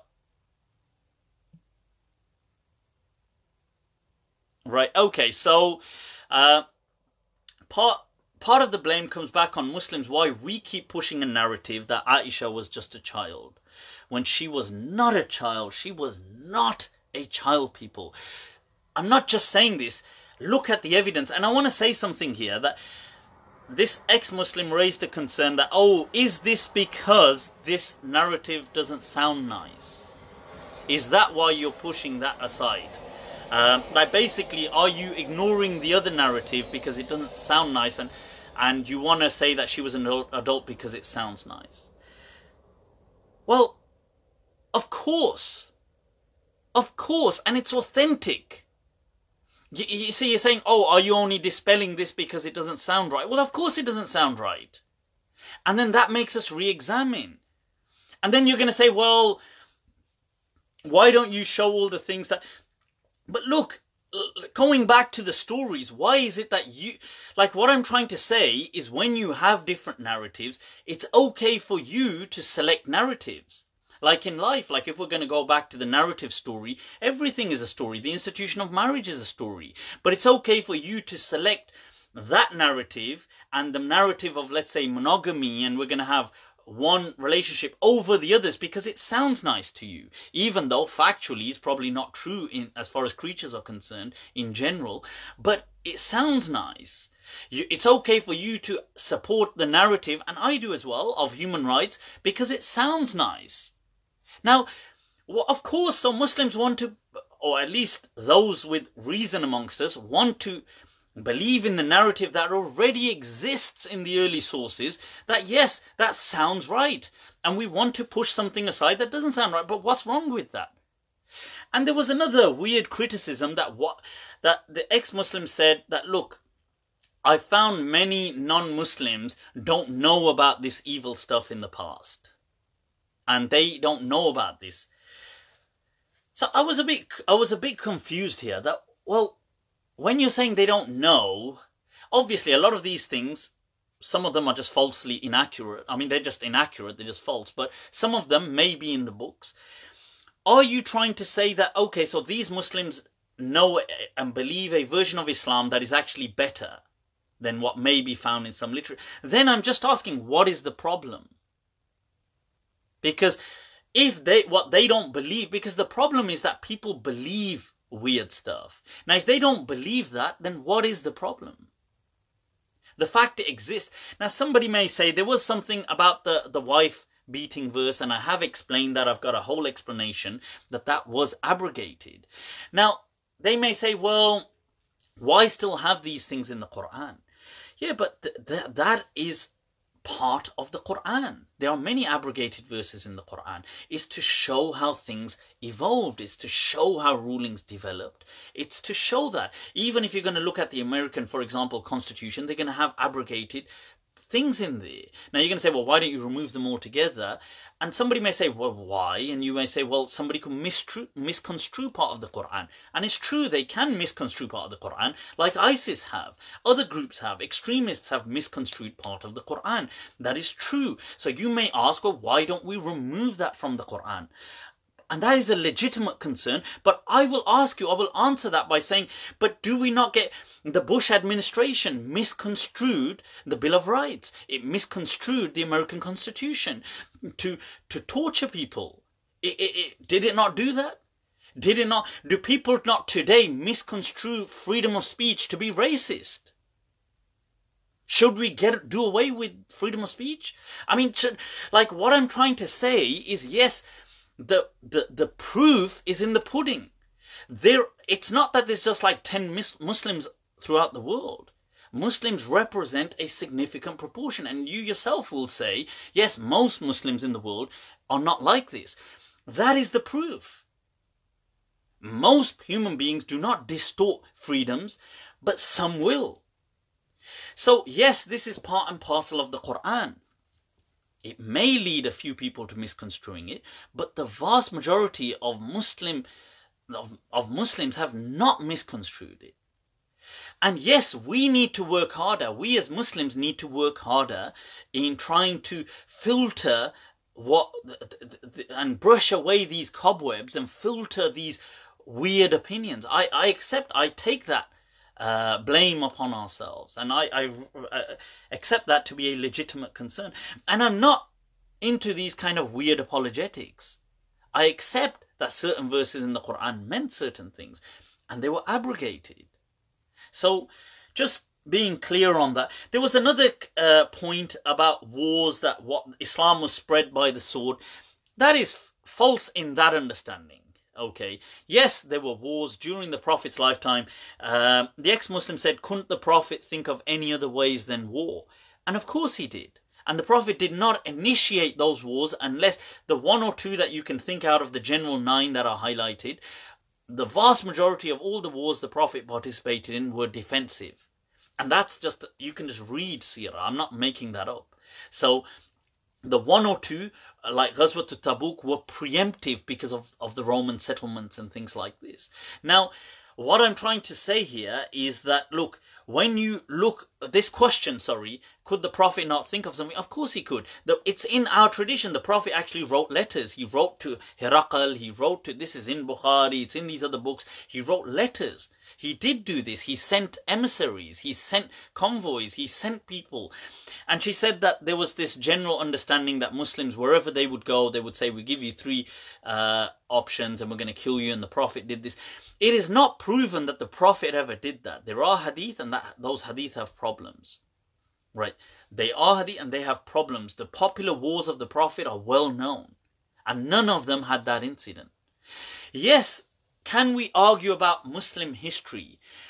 Yes, I mean, I'm not saying throughout Muslim history did this ever happen. Of course, look, human history, Muslim, non-Muslim.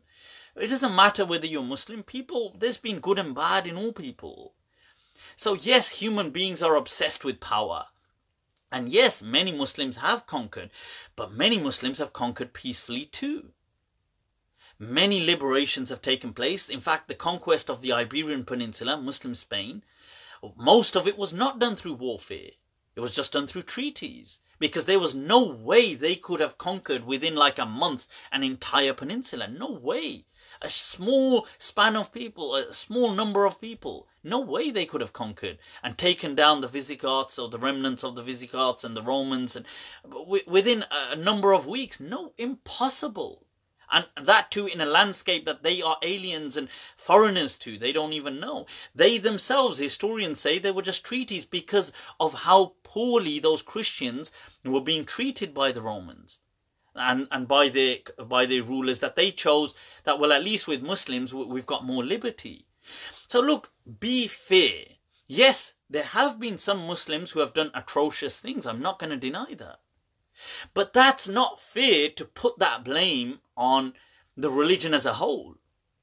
I'm just saying it's not fair to do that. It's like saying, you know, just because Christians have had a hatred for Jews, which they still do. Christians have a hatred for Jews, which for centuries they've been it's been dogmatically taught to them because the Jews killed Jesus Christ. Now, Hitler, if anything, being a Christian, could easily spread this narrative of the Nazis of hating Jews because Christians for centuries have had a hatred for Jews. But it's not fair to put that back onto Jesus now. I'm just saying it's not, and I know that analogy may not completely fit, but it does in part. So the wars, it's not true if you're going to be objective, not with the Prophet's lifetime. And some places wars did take place, and yes, I'm not saying some part of Islam as a conquest may have happened by the sword, but other parts, huge parts, did not. So that's divorce was something that was brought up, and I want to say I think that's a valid concern that the ex-Muslim had, that divorce is a chaos. There's chaotic schemes or measures within Muslim jurisprudence. True, I think the way the Muslim culture is, that it's a nightmare. She said that the man can just pronounce divorce, whereas a woman has to seek a divorce, and that is kind of true. Now, in most cases, whenever a man pronounces divorce, it is almost always a nightmare. Almost always. The amount, honestly, I've probably in my time seen thousands, spoken to thousands over the years, like maybe the last decade, at least thousands of people about divorce I've spoken to. It is almost always a nightmare. Yes, fiqh can work towards, with ijtihad, barring and preventing that. I believe it can. It has the mechanisms, and today several councils, several boards in several parts of the Muslim world, like even in Pakistan recently, there's been discussions in India, this whole triple talaq thing, and in other parts of the world, a regular talaq is seen null and void. But the problem is the Muslim culture hasn't caught up with that. And it is a difficult, arduous task. I do agree with that. But at the same time, I feel that it's not that Islam doesn't have the scope to deal with it, but Muslims have to catch up. And we're playing catch up. That's the problem. And most Muslims yet are not accepting things like that just because of the way things are. But that doesn't mean the religion doesn't have scope to say, well, can a man's verbal talaq be banned? I believe it can, with ijtihad. And much of this ijtihad has already been done, and that ruling has already been given. But it hasn't caught up. Now to say, well, a woman needs to go to a man and ask this man scholar for a divorce. Look, that's prejudiced language. Because look, any functioning, well-functioning Sharia council, not these redundant ones, but any functioning Islamic council will grant a talaq, I mean, generally between anything to 3 to 6 months, and generally like it can be done within 3 months. Now you could say, and this is known, not, I mean, you can actually research this yourself. Don't just take my word for it. On average, their procedures take about 3 months. Now you may say even if it's stretched out 6 months, that is still faster than any civil procedure here. A civil procedure here for a decree absolute in divorce on average takes 1 year to 2 years. And that's also a man. You know, like I must go to a man to ask him to end my relationship. Where's your outcry towards civil divorce in the West? In the UK, I can speak about, is atrocious. It's a nightmare. Why must I pay somebody thousands of pounds and take 2 years to tell me that I can end a relationship? Why? Like, that's ridiculous. It's absurd. Now, you could say, well, true, but you could say, well, here, both the man and the woman must do that. So that's the only problem. Like, I'm just saying the only problem here isn't the system, but it's, okay, women go through a system that takes, let's say, 3 months or 4 months, maximum like up to 6 months in certain places. And men may not necessarily need to do that. That could be improvised according to Islamic law, but it hasn't caught up yet. But here, men and women must equally suffer for 1.5 years. So that system is okay because they're both suffering. Like, I'm just saying, shouldn't we be calling to the abolition of all these atrocities? That's ridiculous. The modern divorce system is stupid. I totally find it absurd that why a court must tell a person you can now end this relationship in 2018. But yet there's no outcry towards this. That's all okay. Or go to a man, or even why must a man or a woman have the right to tell me who I can and cannot have a relationship with? It's 2018, for God's sake. And to say, now I can end my relationship. Get lost. I can end it when I want. You know, this, okay, you could say, well, sure, well, I'm just saying, like, I agree, but there's double standards. There's a double standards here. That's what I'm saying. There doesn't seem to be no outcry towards the common issue what we're facing here about a civil divorce, right? And that is triple the time frame of an Islamic talaq by any measure in a functioning Islamic Sharia council. So I'm just saying that, but I do agree. I agree that look, some arguments are sustained. We must be fair that the man uttering the talaq like this, I actually would rule, if I had, obviously my ruling is that we would go with the ijtihad to outlaw this. And it should be a process and both should be equal. Anything ranging about 3 months, something like that, maybe up to about, depending on the mediation, maybe about 6 months. But that sounds fair, like, and it should be for both, I agree, but the Muslim world hasn't caught up. And some places are doing this, but Islam has this capacity. Then there was a very interesting point, and I think that this ex-Muslim raised about hell and heaven. And hell and heaven don't make sense.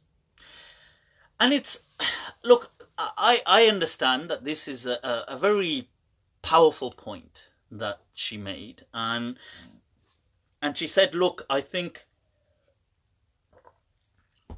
more so I think about hell. I think so. I could be wrong, but my understanding was she was more struggling with hell, as most people are. And she said, why must good human beings suffer?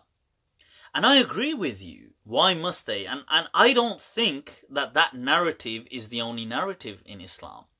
I have highlighted in the past that people like Muhyiddin ibn Arabi, I've highlighted scholars like Imam Ghazali saying that thing didn't count once the message of Islam became distorted in his Risala, and hence he said that all the people in the part of the Byzantine Empire in his time, that they were considered fine. They wasn't because Islam was distorted. The same thing I quoted previously, the great jurist Al-Baydawi, the Hanafi jurist, who's quoted by Maliki sources saying even if a kafir uses his reason or a disbeliever and says there is no God, he says his understanding was that would suffice because he used reason. What I'm trying to show is there is some diversity. And look, and there were people like Ibn Rushd, the great Muslim philosopher, who said hell isn't like that. It's like a consciousness and stuff like this in the afterlife, and it's not necessarily like fire, and this kind of stuff was just symbolic. There were people, like I mentioned, like Ibn Arabi, Ibn Rushd, who had this understanding. They said it's more about, and I think maybe in some ways, here's a thought, that maybe that this whole Abrahamic faith that have this, they are Millatu Ibrahim. And maybe this whole narrative in this sense, this millah came through Ibrahim alayhi salam, as it was, let's say, revealed to him, and hence it's called millah to Ibrahim. Maybe the other earlier prophets that were in other parts of the world, maybe in places like India, for example, their millah was different. Hence their narratives may have been different. That's food for thought, and I think hence they had a very different kind of way of looking at how once you go from this world it's different. It isn't like about fire and heaven like that. It's more, and maybe they were different milal that were earlier kind of revelation. But what I'm trying to say is this millah to Ibrahim, one thing we do know is that we know nothing about the afterlife. That is the truth, and these things in the Quran are mentioned as kind of symbolically, like even Ibn Abbas and these people said, look, we don't understand anything. Where it mentions fire, it doesn't mean fire how we understand this. So what I'm trying to say is, yes, this is a truly difficult topic to grapple with, and that's an argument which is sustained. I accept that, and I also accept that this view that all non-Muslims or people must burn and stuff like this, I accept that that's something that doesn't settle. And I too agree that the mercy of Allah surpasses everything. And that is not what I believe will happen with people, because Allah is saying all these things, and part of the whole and as the Muslim theologians have said, look, none of these, like many of them said that these could just be threats that Allah is saying, because people generally work with it. Now I know people may criticize this and say, well, that's, and I accept that argument. Look, I'm trying to be fair. I'm accepting. I mean, go a little easy on me. Like, I'm trying to say that, look, I accept that these are like points that these are that people would struggle with and stuff like that. But even within the Islamic scope, there was a huge disagreement. That's what I'm saying. And yes, one narrative has become more standardized with time.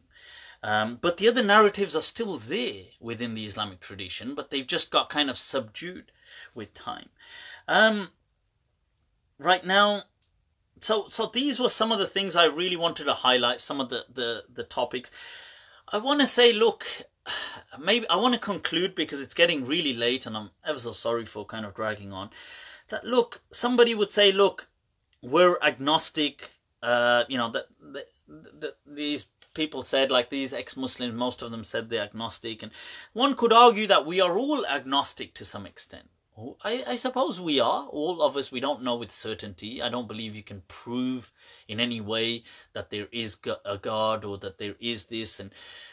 But yes, I will say something.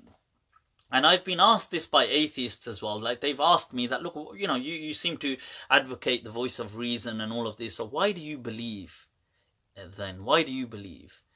And I've said that, look, I honestly, because to me, life, just life itself, life with a capital L,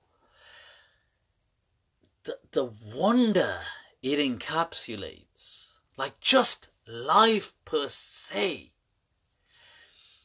it is so mesmerizing that I see in it that this majesty must have some meaning. Like, to me, this having no meaning, being meaningless, it doesn't cut it. Like, to me, that's my personal thing. I feel there must be something, there must be meaning to this thing. We're not, like, we are part of something much greater than us. We are, we're not just like this is just haphazard, like this is just nothing. Like, that's to me anyway. I feel, and then from the traditions, yes, it is true I was born in a Muslim family, and most Muslims today are just Muslim because they're born in a Muslim family.